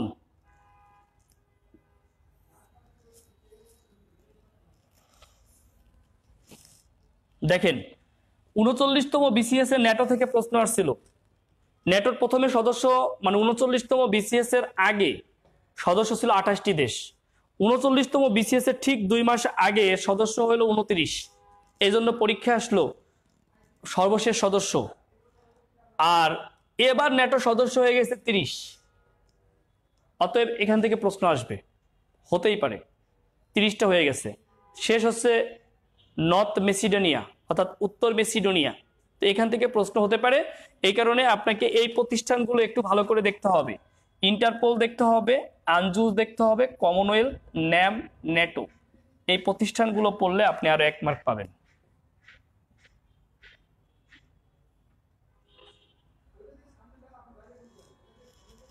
প্রতিষ্ঠান কিন্তু বেশি না, কারণ প্রতিষ্ঠানে কি পড়বেন?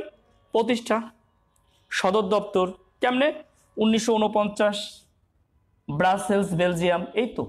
ন্যাম গঠন হয় 1961 সালে বেলগ্রেডে। ন্যামের কোনো সদর দপ্তর নাই, বর্তমান সদস্য 120টি দেশ। আর ন্যাম গঠনের জন্য 1955 সালে 5টা দেশের রাষ্ট্রপ্রধান উপস্থিত হয়েছিল। ভারতের জওহরলাল নেহেরু, ঘানার নক্রুমা, ইন্দোনেশিয়ার আহমেদ সুকর্ণ, এরপরে চেকোস্লোভাকিয়ার যুগোস্লোভিয়ার Joseph Marshal Tito, sorry Czechoslovakia না, যুগোস্লোভিয়ার জোসেফ মার্শাল টিটো, আর মিশরের হচ্ছে আনোয়ার সাদাত, মিশরের Jamal Abdel Nasser, sorry Jamal Abdel Nasser. এই 5 জন যে পরিকল্পনা করেছিল এটাকে বলা হয় কি? এটাকে কি বলা হয়? এটাও পরীক্ষায় আসতে পারে। কি বলা হয় আমরা একটু দেখি। দেখেন জোসেফ স্টালিন যে দিয়েছিল সেটাকে বলা হয় 5 ইয়ার্স প্ল্যানিং। জোসেফ স্টালিন ছিল সোভিয়েতের প্রেসিডেন্ট, সেটাকে বলা হয় পঞ্চবার্ষিক পরিকল্পনা। আপনি যেখানে ভুল করতে পারেন আমি সেই জায়গাটা দেখাচ্ছি, যেটা আমরা এখনো পালন করি। আমরা কিন্তু 5 ইয়ার্স প্ল্যানিং, এই যে 8ম পঞ্চবার্ষিক পরিকল্পনা কিন্তু আমাদের এখন পরীক্ষায় গুরুত্বপূর্ণ। আমি 8ম পঞ্চবার্ষিকী পরিকল্পনা আপনাদেরকে পড়াবো সাম্প্রতিকের মধ্যে।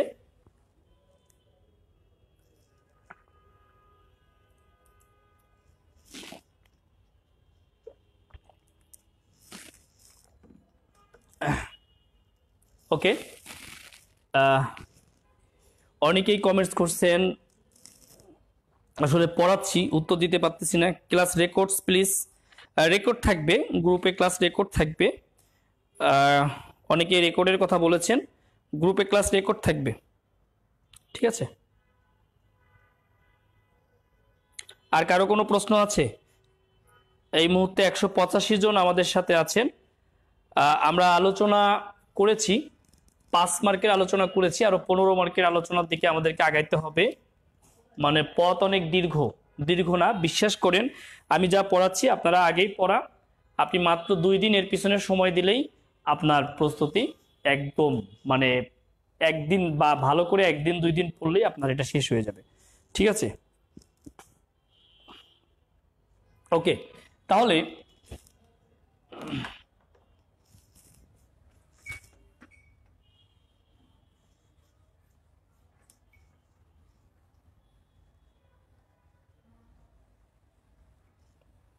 দেখেন, আবার আগে সংগঠনে ঢুকছি। তো তো এই যে আঞ্চলিক জোট আছে কিছু, তার মধ্যে অন্যতম যেগুলো, এগুলো একটু লিখব। আরব লীগ, আফ্রিকান ইউনিয়ন,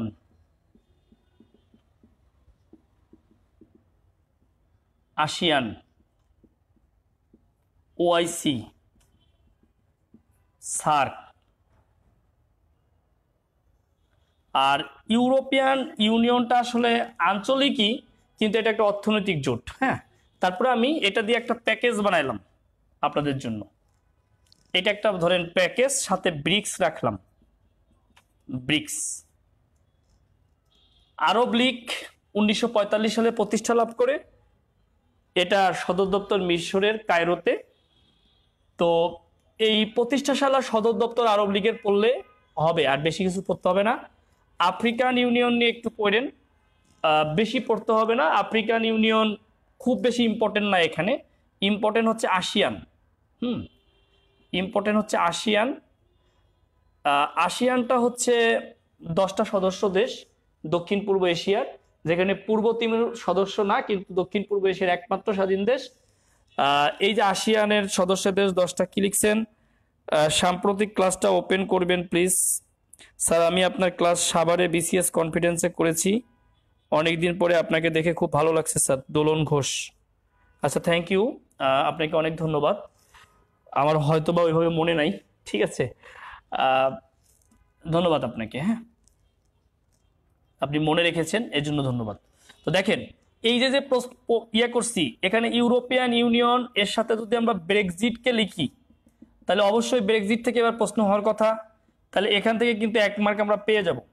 আর বাকিগুলো যেমন সার্ক থেকে প্রশ্ন হয়ই, ওআইসিও গুরুত্বপূর্ণ, আসিয়ানও গুরুত্বপূর্ণ, অর্থাৎ এই 3টা থেকে আরো 1 মার্ক পাওয়ার কথা। না পাইলে এই 5টা থেকে আর 1 মার্ক পাবেন, অর্থাৎ এইগুলো পড়লে আপনি 2 মার্ক পাবেন। যদি কোনো জায়গায় না বুঝেন বলেন, আমি আলোচনা করে দিচ্ছি। 7 মার্ক হয়ে গেল। আপনি যদি কোথাও না বোঝেন আমাকে বলেন, আমি আলোচনা করে দিচ্ছি। আপনার 7 নম্বরের আলোচনা শেষ, অর্থাৎ আপনি 60টি প্রশ্ন কিন্তু পেয়ে যাচ্ছেন। অর্থাৎ এইটুকু আলোচনা করলে আপনি 2 পাবেন, এটা কনফার্ম। 2টা প্রশ্ন হবেই। আমি তো বলছি, না হলে 26 তারিখে বিকেলবেলা আপনি ইয়ে করেন, আপনি আমাকে বলেন, ঠিক আছে? অনেকেই তো আমাকে চিনেন যে স্যার কমন পড়ে নাই। সারা বছর পড়লে হবে না ভাই, সঠিকভাবে পড়তে হবে। এবার আসেন, আরো কিছু অর্থনৈতিক প্রতিষ্ঠান আছে, আমরা একটু সেই জায়গায় যাব। প্রতিষ্ঠানগুলোর মধ্যে আমি যেগুলো বলতেছি এক নজর দেখে গেলেও যাবেন। কি পড়বেন? কারণ আজকে তো সময় নেই, নাহলে আমি মুখস্থ করাই দিতাম কিছু কিছু জায়গা। তো এরকম কিছু জায়গা যেমন ওপেক, ওপেকের সদস্যপদ শুধু চেঞ্জ হচ্ছে, আর কেউ কেউ বের হয়ে যাচ্ছে, কেউ কেউ আসতেছে, এজন্য ওপেক পড়তে হবে আপনাকে, বুঝতে পেরেছেন? তো ওপেক, অ্যাপেকও গুরুত্বপূর্ণ, বাট ওপেকের মতো গুরুত্বপূর্ণ না, এটা একদম 3 স্টার। তারপরে G7 মোটামুটি 2 স্টার, G77 মোটামুটি 1 স্টার, সিডাপ এটা 1 স্টার। তারপরে হচ্ছে ইকো, এটা অতটা ইম্পর্টেন্ট না, দিয়ে দিলাম। এরপরে হচ্ছে WTO, এটা 3 স্টার। এরপরে হচ্ছে D8, এটা 2 স্টার। এরপর বিমস্টেক, এটা 3 স্টার। দেখেন, আরেকটা সাজেশন হয়ে গেছে। আপনার যদি কোনো জায়গায় মনে হয় যে মানে এই জায়গাটা আলোচনা করে দেন, আমি আলোচনা করে দিব। স্যার, অর্গানাইজেশন থেকে বেসিক্যালি কি পড়ব? আচ্ছা, বলে দিচ্ছি এগুলোর মধ্যে কি কি পড়তে হবে স্যার। Record please. হ্যাঁ, রেকর্ড থাকবে, আমি বলে দিচ্ছি কি কি পড়বেন, আমি বলে দিচ্ছি। অর্গানাইজেশন থেকে প্রতিষ্ঠা সাল পড়তে হবে আপনাকে, সদর দপ্তর বা কার্যালয় আপনাকে পড়তে হবে। আর তারপরে আপনাকে হচ্ছে অর্গানাইজেশন থেকে শেষ সম্মেলন, যেটা আমি সাম্প্রতিকে পড়াবো, এটা পড়তে হবে আপনাকে। শেষ সদস্য, এটা পড়তে হবে আপনাকে, এটা আমি সাম্প্রতিকে পড়াবো। শেষ প্রধান, অর্থাৎ বর্তমান যিনি প্রধান, যদি গত 1 বছরের মধ্যে এরকম কোনো পরিবর্তন হয়ে থাকে, যেমন আমরা নেটোর কথা বলছি, পরিবর্তন হয়েছে।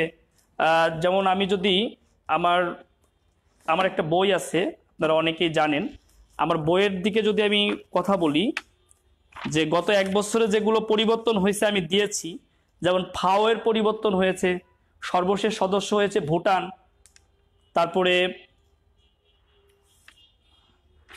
এরকম বেশ কিছু আমি 2 পৃষ্ঠা দিয়ে দিয়েছি, এরকম 3 পৃষ্ঠা এরকম দিয়ে দিয়েছি। অর্থাৎ আপনি এগুলো এক জায়গায় করে একা একা পড়তে পারবেন না কখনোই, বাট আমি দিয়েছি।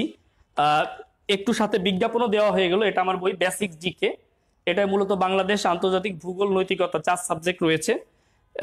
যারা 42 দিবেন তারা ভূগোল আর বাংলাদেশ আর আন্তর্জাতিক পড়তে পারবেন এখান থেকে, আর যারা 43ও দিবেন তারা 4টা সাবজেক্ট এখান থেকে পড়তে পারবেন।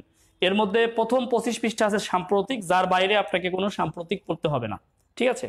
আচ্ছা, যেহেতু বই নিয়ে কথা বলার মূল বিষয় না, মূল বিষয় আপনাদের ক্লাস শেষ করা, তো দেখেন। আচ্ছা, আমি প্রশ্নের উত্তর উত্তর দিচ্ছি। ব্রেক্সিটটা একটু বললে ভালো হয়। ব্রেক্সিটটা সাম্প্রতিকে বলবো ভাইয়া, একদম সাম্প্রতিকে ইউরোপিয়ান ইউনিয়ন ও ব্রেক্সিট নিয়ে কথা বলবো আমি, এবং যতটুকু লেখাবো মাত্র হাফ পৃষ্ঠা লেখাবো, প্রশ্ন আসলে আপনি ওখানেই কমন পাবেন। ওপেকটা বলেন প্লিজ। ওপেকটা হচ্ছে Organisation of Petroleum Exporting Countries, যেটা হচ্ছে তেল রপ্তানিকারক দেশসমূহের প্রতিষ্ঠান। এটা প্রতিষ্ঠিত হয় 1960 সালে। 1960 সালে এটা সদর দপ্তর হচ্ছে ভিয়েনা, অর্থাৎ অস্ট্রিয়ার রাজধানী। আর এটার যে সদস্য পদ, এটার সদস্য পদ মানে বর্তমান 13টি দেশ। এটা বেশ পরিবর্তন হচ্ছে, সর্বশেষ ইকুয়েডর বের হয়ে গেছে এই ওপেক থেকে। ইকুয়েডর বের হয়ে গেছে সর্বশেষ এই ওপেক থেকে। অর্থাৎ এই কারণে এই এইটুকু, এই যা বলছি এইটুকুই হচ্ছে ওপেক থেকে পড়া, আর অনেক ডিপলি দরকার নাই। অরিজিনালি কথা হচ্ছে 42তম বিসিএস স্পেশাল। আপনারা ডক্টরদের সাধারণ জ্ঞান খুব বেশি কঠিন হবে না ভাই। 39 একটু হয়েছে, বাট 42 হবে না, নানান কারণেই হবে না, এটা মাথায় রাখেন। এইটুকু আপনার পড়লেই হবে। এই যে যে সাজেশনটা দিয়েছি, আপনি এখানে 1 মার্ক পাবেন, অর্থাৎ আপনার 8 মার্ক হয়ে গেল, 1 হয়ে গেল 8। এবার আসেন আমরা আরেকটা জায়গায় যাচ্ছি।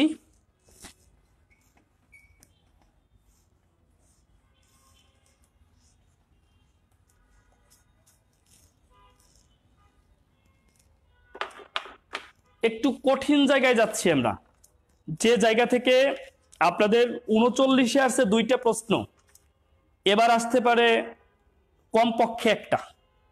আমি 2 ধরতেছি না, আমি কম কম ধরতেছি, কারণ কম ধরে যদি বেশি আসে ভালো লাগবে। সেই জায়গাটা হলো আদর্শ,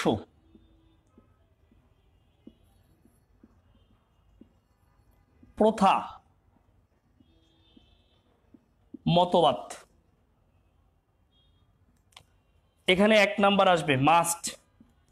আমি 1 ধরলাম, 39-এ এখান থেকে 2টা আসছে প্রশ্ন, আমি 1 ধরেছি।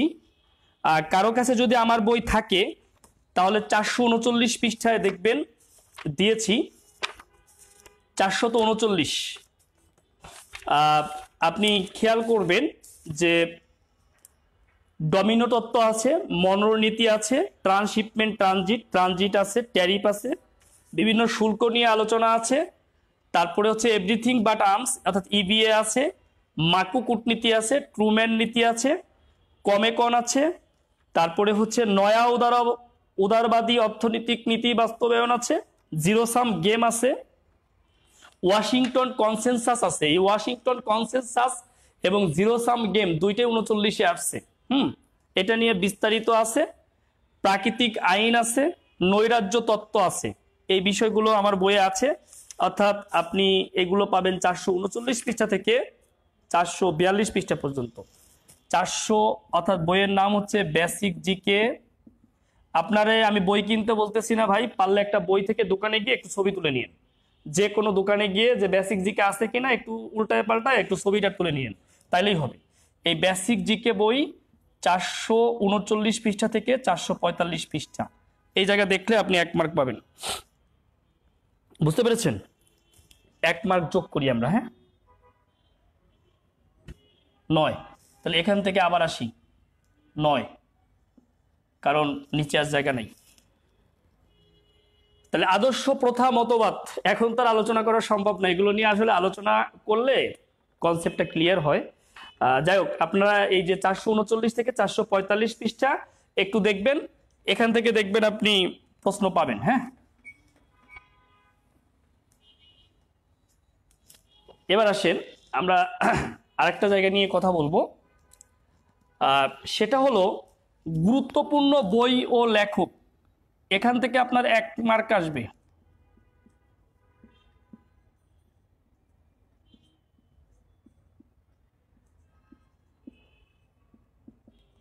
এগুলো হচ্ছে ইন্টারন্যাশনাল রিলেটেড। যেমন প্লেটোর আছে দ্য রিপাবলিক, রুশোর আছে দ্য সোশ্যাল কন্ট্রাক্ট, অ্যারিস্টটলের দ্য পলিটিক্স, কার্ল মার্কসের ডাস ক্যাপিটাল, কমিউনিস্ট ম্যানিফেস্টো, এরপরে ম্যাকিয়াভেলির হচ্ছে দ্য প্রিন্স, লিও টলস্টয়ের আছে ওয়ার অ্যান্ড পিস, টমাস হবসের আছে লেভিটান, সালমান রুশডির আছে ইস্টার্নিক ভার্সেস, অমর্ত্য সেনের আছে Poverty and Famines, Arundhati Roy আছে the God of Small Things, APJ Abdul কালামের আছে the Wings of Fire, Stephen হকিংসের the Brief History of Time, Monica আলীর আছে বিকলেন, অ্যাডলফ হিটলারের মাই স্ট্রাগল মাইন ক্যাম্প আগেই বলেছি, গুনার মিডডালের আছে এশিয়ান ড্রামা, নেলসন ম্যান্ডেলার আছে Long Walk to Freedom, Abul ফজলের আইনি আকবরী, আলবেরন্ডি কিতাবুল হিন্দ, ইবনে বতুতার কিতাবুল রেহালা, চার্লস ডারউইনের Origin of Species, George Bernard শোর ম্যান অ্যান্ড সুপারম্যান। এরকম আরো আছে আপনার Midnight Children's, God of Small Things, এরকম আছে, হ্যাঁ অনেকগুলো আছে।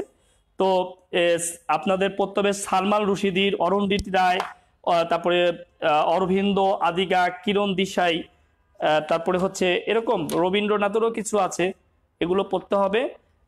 এগুলো আপনার কাছে যে বই আছে, যদি বইয়ে থাকে দরকার নাই, না পাইলে আপনি আমার বইয়ের 442 পৃষ্ঠা থেকে 444 পৃষ্ঠা পর্যন্ত পাবেন। 444 এখান থেকে কিন্তু একটা আসবে ভাই, অতএব এখানে আমরা আর 1 মার্ক যোগ করতে পারি। আর এগুলো আমি মুখস্থ করে দিতে পারবো না, আপনাকে মুখস্থ করতে হবে। মাত্র 2 পৃষ্ঠা পড়লে যদি 1 মার্ক পাওয়া যায় তাহলে আপনার পড়া উচিত, ঠিক আছে?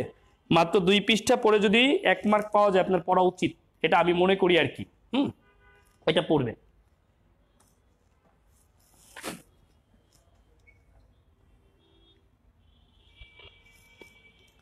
এবার আমরা কথা বলবো পরিবেশগত ইস্যু ও কূটনীতি নিয়ে।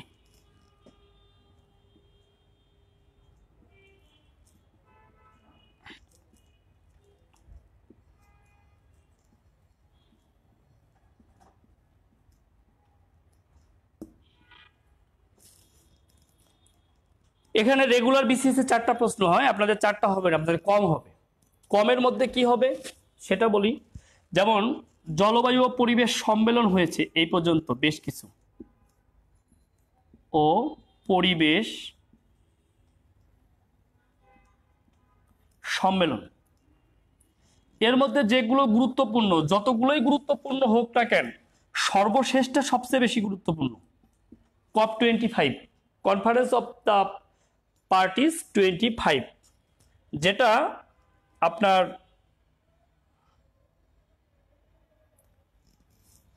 মাদ্রিদে, স্পেনের মাদ্রিদে হয়েছে, এবং COP26 হওয়ার কথা ছিল 2020 সালে, করোনার কারণে হতে পারে নাই, হয় নাই, করোনার কারণে এটা হয় নাই। তাহলে এই যে COP25 এটা আপনার গুরুত্বপূর্ণ, অর্থাৎ সর্বশেষটা সবসময় গুরুত্বপূর্ণ। এর বাইরে আপনাকে COP21 দেখতে হবে, এটা হচ্ছে প্যারিস জলবায়ু চুক্তি। এই প্যারিস জলবায়ু চুক্তিও গুরুত্বপূর্ণ। এর পাশাপাশি আপনাকে প্রথম ধরিত্রী সম্মেলন পড়তে হবে, যেটা রিও ডি জেনেরিওতে 1992 সালে হয়েছিল। তারপরে আপনাকে পড়তে হবে রামসার কনভেনশন, এটা 1972 সালে হয়েছিল। তারপরে স্টকহোম সম্মেলন, এটা আপনাকে পড়তে হবে। ভিয়েনা কনভেনশন পড়তে হবে, কানকুন সম্মেলন পড়তে হবে, কিয়োটো প্রটোকল পড়তে হবে। আপনার এই কটা, বালি সম্মেলন, এই কটা আপনাকে দেখতেই হবে। এই কটা দেখা ছাড়া কোনো গতি নাই, তবে প্রশ্ন এখান থেকে আসার সম্ভাবনা বেশি। ওই কটা আপনি জাস্ট লিড হিসেবে নেবেন, মানে হচ্ছে রিস্ক নেওয়ার দরকার নেই। হ্যাঁ, এই জায়গাগুলো আপনাকে দেখতে হবে। তো এই জায়গা থেকে আপনি 1 পাবেন, একটা প্রশ্ন পাবেন। আর পরিবেশবাদী কিছু সংগঠন আছে, সেই সংগঠন থেকে আপনি আরো 1 পেতে পারেন। আমি সংগঠনগুলোর নাম লিখে দিচ্ছি, আপনারা আমার বই যার কাছে আছে এগুলো দেখবেন সিরিয়ালি সাজানো আছে, পেয়ে যাবেন। কিছু সংগঠন আছে, সংগঠনগুলোর মধ্যে যেমন আপনি IUCN, এটা 1948 সালে প্রতিষ্ঠা হয়। তারপরে হচ্ছে গ্রিন পিস, এটা গুরুত্বপূর্ণ খুবই। এরপরে ওয়াটার এইড, এই যে green piece 1971, water aid 1981, grid এতটা গুরুত্বপূর্ণ না, এটা 1985 সালে, এটা 1981 সালে, এটা 1971 সালে, এটা 1948 সালে। এরপরে হচ্ছে আইপিসিসি, এটা গুরুত্বপূর্ণ। এই আইপিসিসি গঠিত হয়েছে বিশ্ব আবহাওয়া সংস্থা এবং জাতিসংঘ পরিবেশ সংস্থা ইউএনইপি, এই দুইটার সমন্বয়ে। এটা 38 বিসিএস এ আসছে, আবার আপনাদের আসতে পারে। এটা প্রতিষ্ঠিত হয় 1988 সালে। এই যে আইইউসিএন, এটা হচ্ছে জীববৈচিত্র্য সংরক্ষণকারী প্রতিষ্ঠান। গ্রিন পিস 1971, এটা আমস্টারডাম নেদারল্যান্ডে, এটা আসতে পারে পরীক্ষায়। গ্রিন পিসের কার্যালয় কোথায়? ওয়াটার এইড, এটা লন্ডন ভিত্তিক সংস্থা, এটা পরীক্ষা আসতে পারে। গ্রিটের সদর দপ্তর জেনেভা, সুইজারল্যান্ডে। আইপিসিসি সদর দপ্তর সুইজারল্যান্ডের জেনেভায়, এগুলো পরীক্ষা আসতে পারে। এর পাশাপাশি আরও গুরুত্বপূর্ণ আছে, যেমন WFP, না এটা না, সিভিএফ লিখবেন, সিভিএফ, ক্লাইমেট ভালনারেবল ফোরাম, এটা গুরুত্বপূর্ণ। হ্যাঁ, এটা এই যে সিভিএফটা 2009 সালে গঠন হয়। দেখবেন সর্বশেষ জলবায়ু সম্মেলনে অর্থাৎ COP25-এ আমাদের নেত্রী মাননীয় প্রধানমন্ত্রী শেখ হাসিনা, তিনি কিন্তু বলেছে যে আমাদের মানে সফলতার কথা, সেই সফলতা অনুযায়ী বলেছে মানে আমাদের মতো যে দেশগুলো, এই দেশগুলোর সফলতা বলতে যে যতটুকু, সেটুকু হচ্ছে যে এই যে মানে যেগুলো দুর্যোগ কিংবা যেগুলো হচ্ছে জলবায়ুর ঝুঁকির মধ্যে পড়ে গেছে, এই দেশগুলোর একত্রিত হয়ে যেটি সংঘবদ্ধ হয়ে যেটি গঠিত হয়েছে, সেটা হলো সিভিএফ আর হচ্ছে V20, ভালনারেবল 20। এটা 40-এ আসছে, আপনাদের আবার আসতে পারে। আর সিভিএফ, এটা আমাদেরকে মনে রাখতে হবে। আর এই তো এই দুইটা প্রতিষ্ঠান পড়তে হবে। এই যে প্রতিষ্ঠানগুলো আমি লিখছি, এখান থেকে আপনার এক পাওয়ার কথা। সেই ক্ষেত্রে আমি ওই জলবায়ু সম্মেলন এবং এই প্রতিষ্ঠান সব মিলে 1 মার্ক ধরলাম, আমি 2 মার্ক ধরলাম না, কম ধরলাম। 11 মার্কের আলোচনা শেষ। বিসিএস হলে 2ই ধরতাম আপনাদের, মানে রেগুলার, সরি এটা তো বিসিএস, মানে ইয়ে হলে জেনারেল হলে আমি 2ই ধরতাম। যেহেতু এটা বিশেষ, সেহেতু এই জায়গা থেকে একটা প্রশ্ন হবে। কিছু কূটনৈতিক আলোচনা আছে, মানে কূটনীতি নিয়ে আপনি পড়লেও পারেন, না পড়লেও পারেন। পরীক্ষায় যে কূটনীতি নিয়ে প্রশ্ন হবে, এটা আসলে আমি গ্যারান্টি দিতে পারতেছি না। কারণ আপনাদের যে কূটনৈতিক পরিভাষা আছে, যেমন আমি 382 পৃষ্ঠায় কিছু দিয়েছি। যদি কারো সময় থাকে এবং ধৈর্য থাকে, পড়ার মতো যে থাকে যে না আমার ধৈর্য আছে, তাহলে 382 পৃষ্ঠার এটা একটু দেখতে পারেন। যেমন ভিয়েনা কনভেনশনে কূটনীতিবিদদের যে সুযোগ সুবিধা দেওয়া হয় 1961 সালে, পার্সোনা নন গ্রাটা সম্পর্কে জানতে পারেন, গানবোর্ড ডিপ্লোমেসি, অ্যাম্বাসি, তারপরে হচ্ছে ডিপ্লোম্যাট, অ্যাম্বাসেডর, হাই কমিশনার, তারপরে নানসিও, এনভয়, সাজ ডি অ্যাফেয়ার্স, ঠিক আছে, এগুলো সম্পর্কে জানতে পারেন।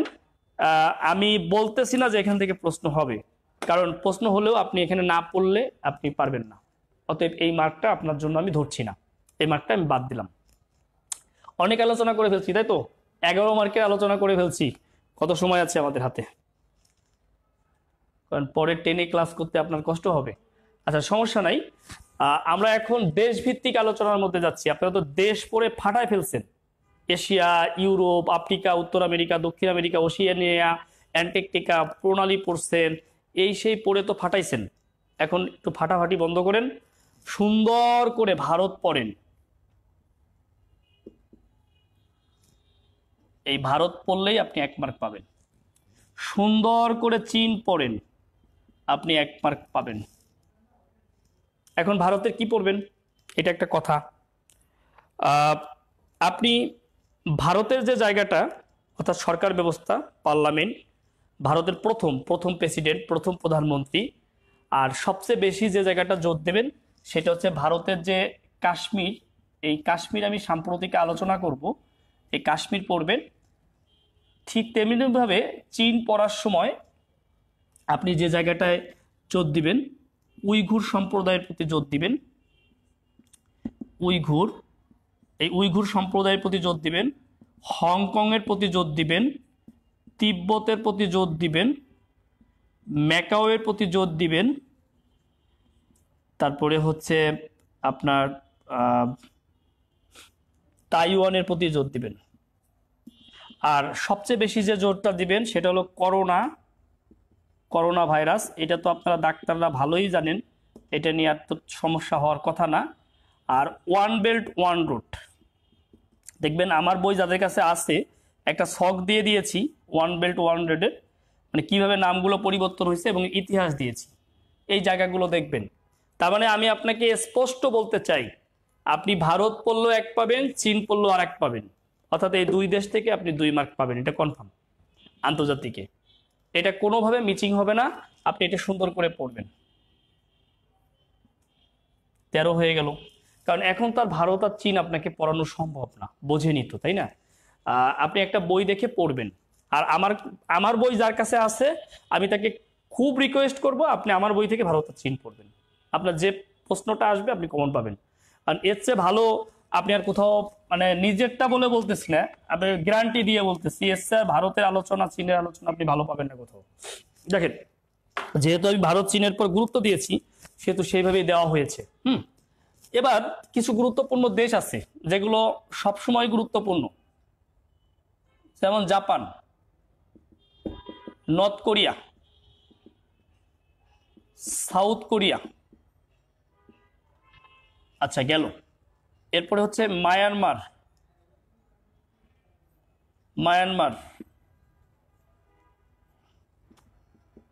Malaysia, Indonesia, Israel, Palestine, Qatar, Saudi Arabia. Asia শেষ। এখন কি করবেন? আপনি এই দেশগুলো সব পড়বেন না, দরকার নেই। যে কোনো বই দেখে প্রিভিয়াস কোশ্চেনগুলো পড়ে ফেলবেন, এমসিকিউ, জাস্ট প্রিভিয়াস কোশ্চেন, আর কিচ্ছু পড়ার দরকার নেই। কারণ এই সব পড়ার পরও আপনি এক পাইতেও পারেন, নাও পারেন। তারপর আমি এক ধরলাম, ঠিক আছে? এরপরে আর সারা পৃথিবীর যে দেশগুলো আপনি পড়বেন, আমি আপনাকে বলবো স্পেশালি আপনি দেশ যদি পড়েন তাহলে যুক্তরাষ্ট্র, কানাডা, এদিকে ইউকে, ফ্রান্স, রাশিয়া, জার্মানি, এদিকে সাউথ আফ্রিকা, আফ্রিকার দিকে সাউথ আফ্রিকা, তারপরে এদিকে আর দরকার নাই, আফ্রিকা আর দরকার নাই। ইউরোপের থেকে আর একটু পড়েন, ইতালি, ভ্যাটিকান সিটি, তারপরে হচ্ছে বেলজিয়াম।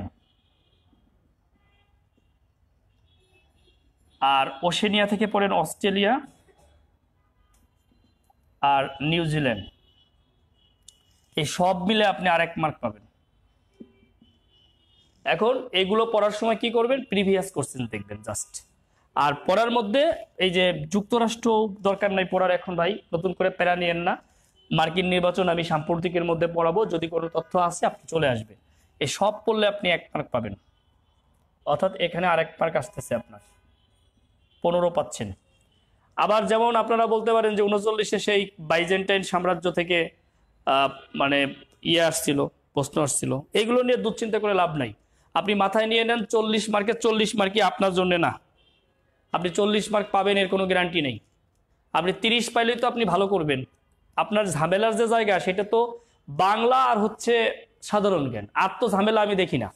কারণ ডাক্তাররা ইংরেজি ভালো পারে, তারা ম্যাথমেটিক্স সায়েন্স বা তারা ম্যাথমেটিক্স বলি, তারপরে আপনার নিজের সাবজেক্ট ওটা তো আপনি ভালো পারবেনই। আর নিজের সাবজেক্টে যদি কেউ খারাপ করেন এটার জন্য দায় তো আপনার, এটার জন্য দায় কারো না, তাই না?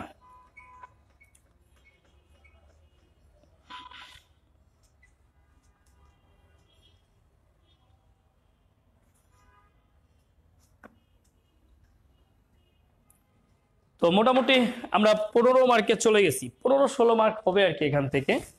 আর যে যে জায়গা আসলে টাচ করা দরকার ছিল সবগুলো জায়গায় মোটামুটি টাচ করেছি। আপনাদের সাথে একটু 2 মিনিট আড্ডা দেই, তারপরে আরো কিছু কথা বলি, তারপরে শেষ করব। অনেকে বলছেন প্রণালীর কথা, আমার মনে হয় না যে প্রণালী থেকে প্রশ্ন হবে। তারপরেও আপনি যে প্রণালীগুলো দেখবেন এর মধ্যে বেরিং, তারপরে হচ্ছে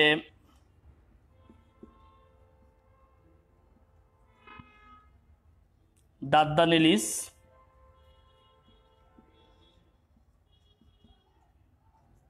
বাবেল মানদেব,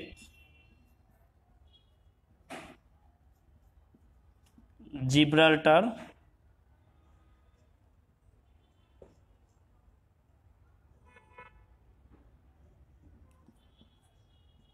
ফ্লোরিডা,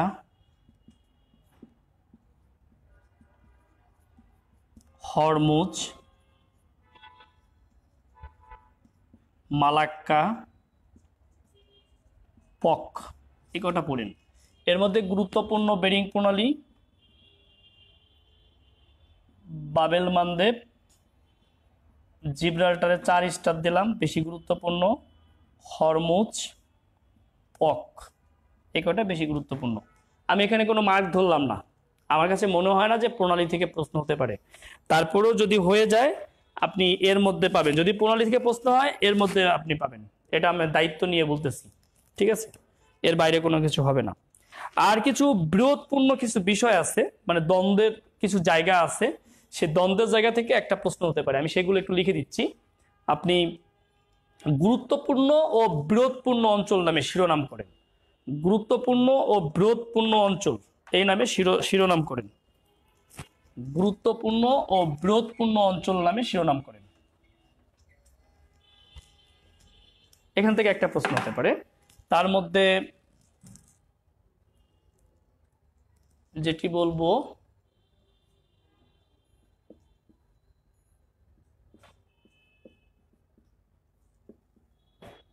স্প্রাটলি দ্বীপপুঞ্জ, এটা দক্ষিণ চীন সাগরে অবস্থিত।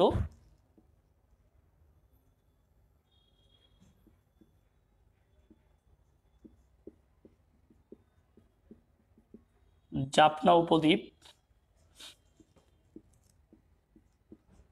তিব্বত, এগুলো তো বলেছি আগেই যদিও। কাশ্মীর, রোহিঙ্গা, রোহিঙ্গা তো জাতি, তাই না, অর্থাৎ রোহিঙ্গা সম্পর্কে। এরপরে 7 ইল আরব,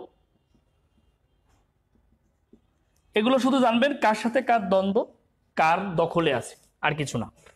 আবু মুসা দ্বীপ,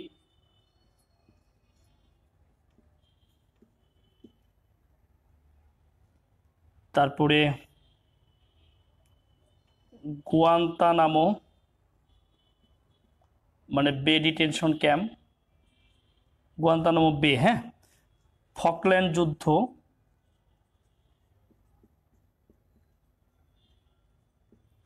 ফকল্যান্ড যুদ্ধ। এরপরে গুরুত্বপূর্ণ আছে আলাস্কা, যেটা রুশ সাম্রাজ্যের কাছ থেকে মার্কিন যুক্তরাষ্ট্র ক্রয় করে নেয় মাত্র 72 লক্ষ মার্কিন ডলারের বিনিময়ে 1867 সালে। আলাস্কা দেখবেন।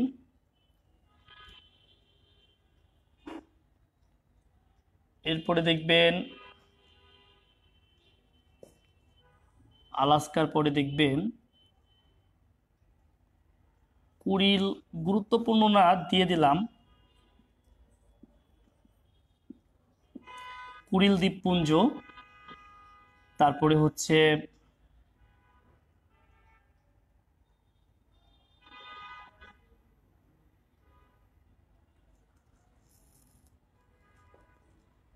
শাখালিন দিলাম, এগুলো আসলে এগুলো এখন খুব একটা গুরুত্বপূর্ণ না।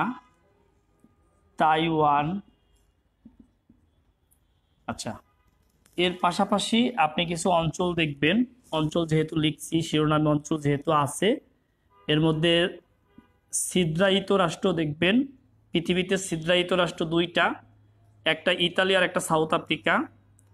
সংঘর্ষ নিবারক রাষ্ট্র দেখবেন, সংঘর্ষ নিবারক রাষ্ট্রের ইংরেজি হলো বাফার স্টেট, বাফার স্টেট বা বাফার স্টেট, বাফার স্টেট দেখবেন। তারপরে বলকান অঞ্চল দেখবেন, বলকান অঞ্চলের দেশ হলো 9টা আর বলকান রাষ্ট্র হলো 3টা, এটা দেখবেন। স্ক্যান্ডিনেভিয়ান দেখবেন, সরি সরি সরি বাল্টিক অঞ্চল দেখবেন, বাল্টিক, আমি বলকান বলে ফেলছি তো, বলকান অঞ্চলের দেশ হলো 12টা, বাল্টিক অঞ্চলের দেশ হলো 9টা আর বাল্টিক রাষ্ট্র হলো 3টা, অর্থাৎ আপনি দেখবেন হচ্ছে বাল্টিক অঞ্চল, বাল্টিক অঞ্চল দেখবেন। এরপরে কোন পর্যন্ত দেখা যায়, আচ্ছা দেখা যায় হর্ন অফ আফ্রিকা দেখবেন, হর্ন অফ আফ্রিকা, পাশাপাশি গোল্ডেন ট্রায়াঙ্গেল, গোল্ডেন ওয়েস, গোল্ডেন ভিলেজ, গোল্ডেন ভিলেজ বলা হয় কুষ্টিয়াকে, আর কিছু জানার দরকার নেই। গাঁজা উৎপাদনকারী 26টি গ্রামকে গোল্ডেন ভিলেজ বলা হয়। আর গোল্ডেন ক্রিসেন্ট, এগুলো এক লাইন করে পড়বেন, টেনশন করার কোনো কারণ নাই, এখানে 1 নাম্বার পাবেন, এগুলো পড়লে একটা প্রশ্ন পাবেন, 16 মার্ক।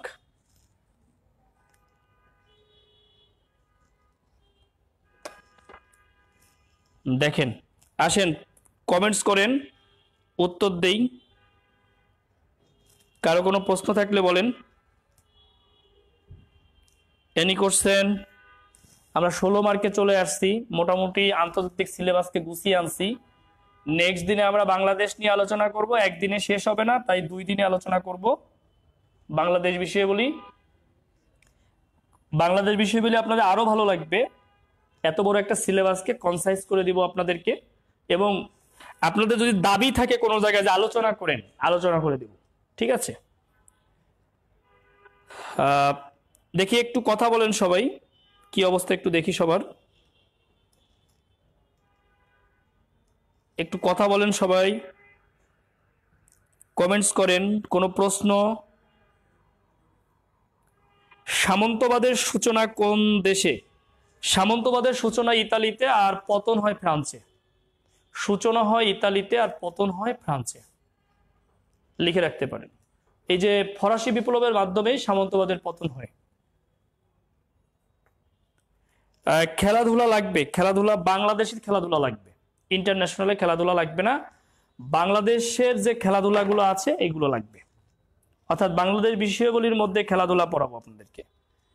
আন্তর্জাতিকের মধ্যে যে খেলাধুলাগুলো আছে, যেমন আমার বইও আমি দিয়ে দিয়েছি, বইয়ের সাথে 447 পৃষ্ঠায় যতটুকু দিয়েছি, কিন্তু লাগবে না আপনাদের। আর খেলাধুলা তো বন্ধই আছে, খেলাধুলা বন্ধ না, বন্ধই আছে।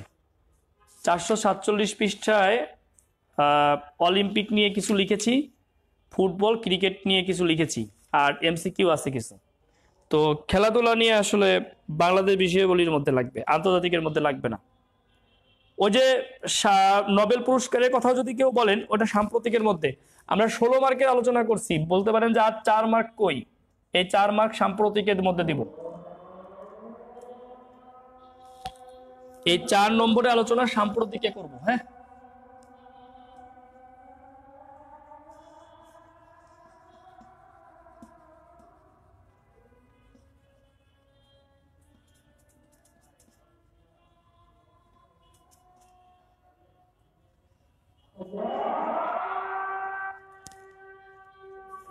আমি প্রশ্ন চাচ্ছি উত্তর দেওয়ার জন্য।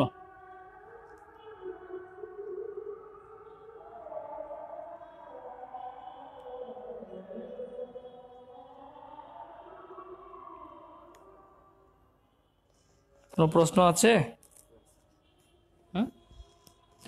আচ্ছা দেখি 1-2 মিনিট, অনেক হয়তো লিখতেছে।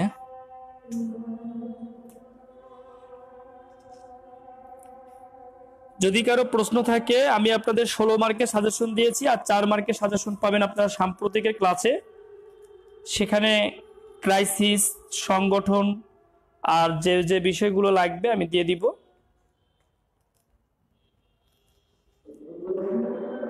বেশ ভালো লাগছে, আপনারা অনেকেই উপস্থিত ছিলেন।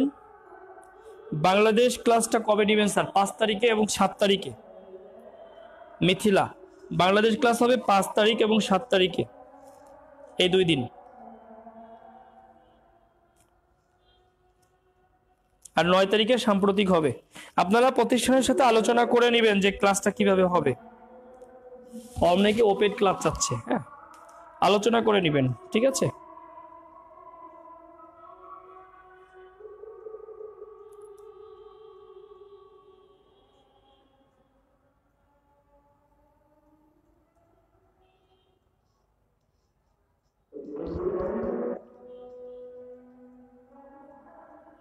আইনসভা না পড়লেও চলবে, তবে মানে দেখতে পারেন যেগুলো হচ্ছে এক কক্ষ বিশিষ্ট আইনসভা, এগুলো দেখতে পারেন। ওখান থেকে প্রশ্ন আসবে এর কোনো গ্যারান্টি নেই। এক কক্ষ বিশিষ্ট যেগুলো সেগুলো দেখতে পারেন, দ্বিকক্ষগুলো না দেখলেও চলবে।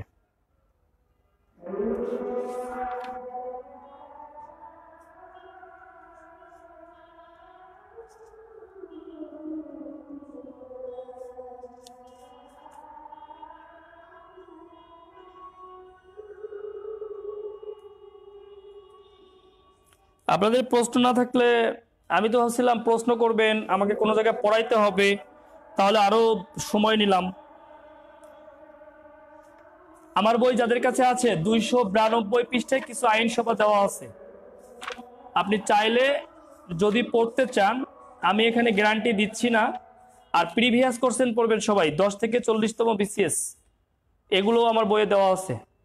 292 পৃষ্ঠায় কিছু আইনসভা দেওয়া আছে, দ্বিকক্ষ বিশিষ্ট আইনসভাও আছে, এক কক্ষ বিশিষ্ট আছে, আপনি চাইলে পড়তে পারেন।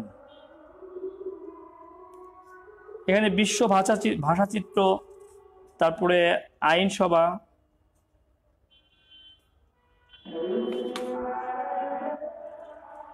এগুলো দেখতে পারেন।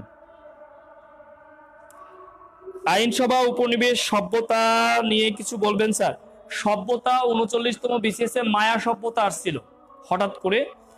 আপনারা মেসোপটেমীয়, মিশরীয় সভ্যতার, ইনকা সভ্যতায় 3টে সভ্যতা দেখতে পারেন। মেসোপটেমীয়, তারপরে কি মিশরীয় আর ইনকা। প্রশ্ন আসবে, আমি এই গ্যারান্টি দিতে পারতেছি না আপনাকে। উপনিবেশটিও আমি মানে মানে এটাকে গুরুত্ব দিচ্ছি না, ঠিক আছে? খুব একটা গুরুত্ব দিচ্ছি না। আপনাকে যে কাজটা করতে হবে, যদি আপনার মানে বিশ্ব সভ্যতা ও অবদান, তার অবদান যদি পড়েন, মেসোপটেমীয় সবচেয়ে প্রাচীন সভ্যতা, মিশরীয় সভ্যতা আর ইনকা। মেসোপটেমিয়ার মধ্যে সুমেরীয় পাবেন, ক্যালডীয় পাবেন, হ্যাঁ, ঠিক আছে? এইগুলো একটু দেখতে পারেন আর কি। কারেন্সি কি ইম্পর্টেন্ট না? কারেন্সি ইম্পর্টেন্ট না। হুটহাট করে একটা প্রশ্ন চলে আসে, যদি আসে আপনি পারবেন, আসবে না এগুলো খুব, আর যেটা আসবে সেটা আপনি পারবেন। যদি হুটহাট করে চলে আসে, এখন ধরেন আমি আপনাকে বললাম যে কারেন্সি ইম্পর্টেন্ট, আমি আপনাকে বললাম, আপনি আমাকে বললেন কোনটা ইম্পর্টেন্ট স্যার? 195টা দেশ, কোনটা ইম্পর্টেন্ট এটা বলাটা একটু কঠিন। কেউ যদি পড়তে চান, আমি বলতেছি না এখান থেকে প্রশ্ন আসবে, কেউ যদি পড়তে চান তাহলে মধ্য এশিয়ার দেশগুলো দেখতে পারেন। Kazakhstan, Turkmenistan, Uzbekistan, Kyrgyzstan, Tajikistan, Azerbaijan, এগুলো দেখতে পারেন। আর দেখতে পারেন দক্ষিণ পূর্ব এশিয়া,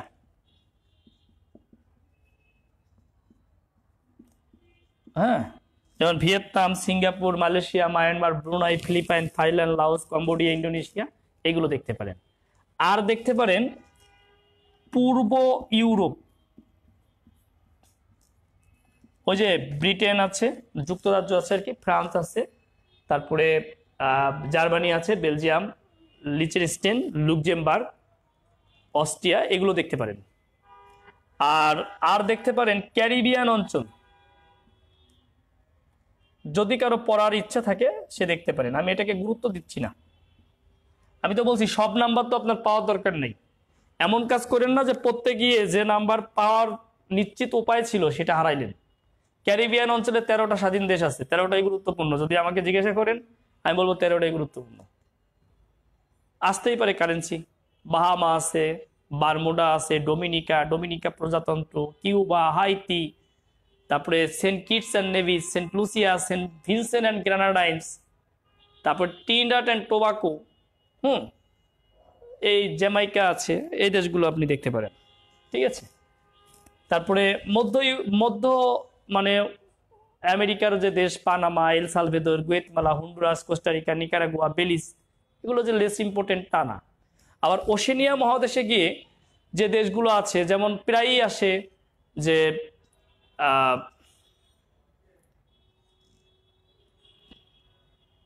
এই যে অস্ট্রেলিয়া, নিউজিল্যান্ড সহকারে আপনার মানে পলিনেশিয়ার যে দেশ আছে, মেলোনেশিয়ার যে দেশ আছে, এই তারপরে হচ্ছে মাইক্রোনেশিয়ার যে দেশগুলো আছে, এই 14টা দেশও কিন্তু ইম্পর্টেন্ট। অর্থাৎ আপনার টোঙ্গা, সামোয়া, টুভেলু, মাইক্রোনেশিয়া, মার্শাল দ্বীপপুঞ্জ, হ্যাঁ, নাউরু, কিরিবাতি, তারপরে হচ্ছে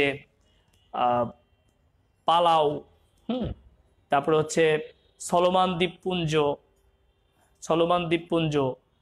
তারপরে হচ্ছে ভানুয়াতু, ফিজির রাজধানী আসে শোভা, হ্যাঁ, এগুলো আসে, এগুলো আপনি দেখতে পারেন। তো আমি ওগুলোই খুব বেশি মানে দিচ্ছি না, মানে গুরুত্ব দিচ্ছি না, আপনি পড়তে পারেন। এই হচ্ছে আলোচনা। তেমন কোনো প্রশ্ন লক্ষ্য করা যাচ্ছে না কারো কাছ থেকে, আমার মনে হয় না যে প্রশ্ন করবেন। আপনারা 42-এর কিছু অংশ পড়তে পারেন আমার বই থেকে, আর 43-এর জন্য এটা সংগ্রহ করতে পারেন। হ্যাঁ, চূড়ান্ত 43-এর জন্য যারা 43 দিবেন তারা এটা নিতে পারেন। আবার 42 যারা দিবেন তারা অন্তত যে কয়টা পেজ বললাম অন্তত পক্ষে ছবি তুলে নিন, ঠিক আছে, পারলে। আর যদি মন চায় আপনি কিনে নিতে পারেন, এটা দোকান 300 টাকা রাখবে আপনার কাছ থেকে। তো আমি প্রলয় পাল এত সময় আপনাদের সাথে ছিলাম। কেউ যদি ছবি তুলে রাখতে চান বইয়ের, একটা স্ক্রিনশট দিয়ে রাখতে পারেন, ধরে রাখতেছি যেন চিনতে সুবিধা হয়। প্রবাহ বেসিক জিকে লেখা আছে, প্রবাহ বেসিক জিকে। আপনাদের কারো মন চাইলে একটা স্ক্রিনশট দিয়ে রাখতে পারেন, যেন দোকানদারকে দেখাইতে পারেন, সরাসরি দেখাইতে পারেন। হ্যাঁ, একটা স্ক্রিনশট দিয়ে রাখতে পারেন। মন চাইলে একটা দোকানে গিয়ে খুলে দেখতে পারেন, হয়তো কাজে লাগলেও লাগতে পারে। আর এটা লাস্ট আপডেট, সাম্প্রতিক তথ্য আছে 25 পৃষ্ঠা। সাম্প্রতিকের মধ্যে যে টপিকগুলো দিয়েছি এগুলো হচ্ছে আপনার টিকা আকারে দিয়েছি। দেখেন, ডিল অফ দ্য সেঞ্চুরি খুবই গুরুত্বপূর্ণ, যেটা ডোনাল্ড ট্রাম্প করে গেছে। ব্রেক্সিট ইস্যু, কাসেম সুলাইমানি হত্যা, আমরা অনেকে ভুলে গেছি ইরানের কাসেম সুলাইমানিকে যে হত্যা করা হয়েছিল, এটি important. Azerbaijan Armenia issue, Kashmir issue, Beirut বিস্ফোরণ, সর্বশেষ অনুষ্ঠিত সম্মেলনের সময়কাল, স্থান, বর্তমান প্রধান, আন্তর্জাতিক সংস্থার সর্বশেষ সদস্য, সভাপতি দেশ, বিভিন্ন সংস্থার বর্তমান সভাপতি দেশ, পরবর্তী সম্মেলনের সময়কাল, স্থান ও আন্তর্জাতিক সংস্থা বা সংগঠনের নতুন যারা, বঙ্গবন্ধু 4 খুনির রাষ্ট্রীয় খেতাব স্থগিত, তারপরে জর্জ ফ্লয়েড হত্যাকাণ্ড ও ব্ল্যাক লাইভ ম্যাটার আন্দোলন, এক সপ্তাহে পেরু 3 রাষ্ট্রপতির বদল, নতুন আঞ্চলিক জোট সিয়াকো, এসিএসসিও, এটা নতুন আঞ্চলিক জোট, এটা দিয়ে দিয়েছি। এগুলো পরীক্ষা হতে পারে প্রশ্ন সাম্প্রতিকের মধ্যে। তারপরে হচ্ছে আপনার মায়ানমারের বিরুদ্ধে গণহত্যার মামলায় গাম্বিয়ার ঐতিহাসিক জয়, জাতিসংঘ শান্তিরক্ষা মিশনে বাংলাদেশ, বাজেট 2020-2021, এই যে বাজেট এবং অর্থনৈতিক সমীক্ষা, মানে অর্থনৈতিক সমীক্ষা 2020, এখান থেকে কিন্তু প্রশ্ন হবে। এরপরে হচ্ছে পদ্মা সেতু, মেট্রো রেল, মার্কিন নির্বাচন 2020, নোবেল পুরস্কার 2020, নোবেল পুরস্কার থেকে 1 মার্ক থাকবে পরীক্ষায়। তারপরে 8ম পঞ্চবার্ষিক পরিকল্পনা, এটা গুরুত্বপূর্ণ। স্বাধীনতা পুরস্কার, 21শে পদক 2020, বাংলা একাডেমি সাহিত্য পুরস্কার 2019, মুজিব শতবর্ষ, করোনা ভাইরাস, জাতিসংঘে প্রধানমন্ত্রীর ভাষণ 2020, এটা লাস্ট, এটা ইম্পর্টেন্ট, খুবই ইম্পর্টেন্ট। বিশ্ব মহামারীতে প্রধানমন্ত্রীর অর্জন, ফুটবল কিংবদন্তি ম্যারাডোনার চিরবিদায়। এই বিষয়গুলো কিন্তু ইম্পর্টেন্ট। এগুলো এই বেসিক জিকে বইয়ে আলোচনা করা আছে, আপনারা টিকা আকারে দেওয়া আছে এবং এমসিকিউ তৈরি করে দেওয়া আছে, অর্থাৎ আমি নিজেই এমসিকিউ তৈরি করে দিয়েছি, এগুলো আপনি দেখতে পারেন। তো এই হচ্ছে। আর কারো কোনো বক্তব্য আছে, কোনো প্রশ্ন? না থাকলে বিদায় নিব, বাই বাই। মনে হয় কারো কোনো প্রশ্ন নাই।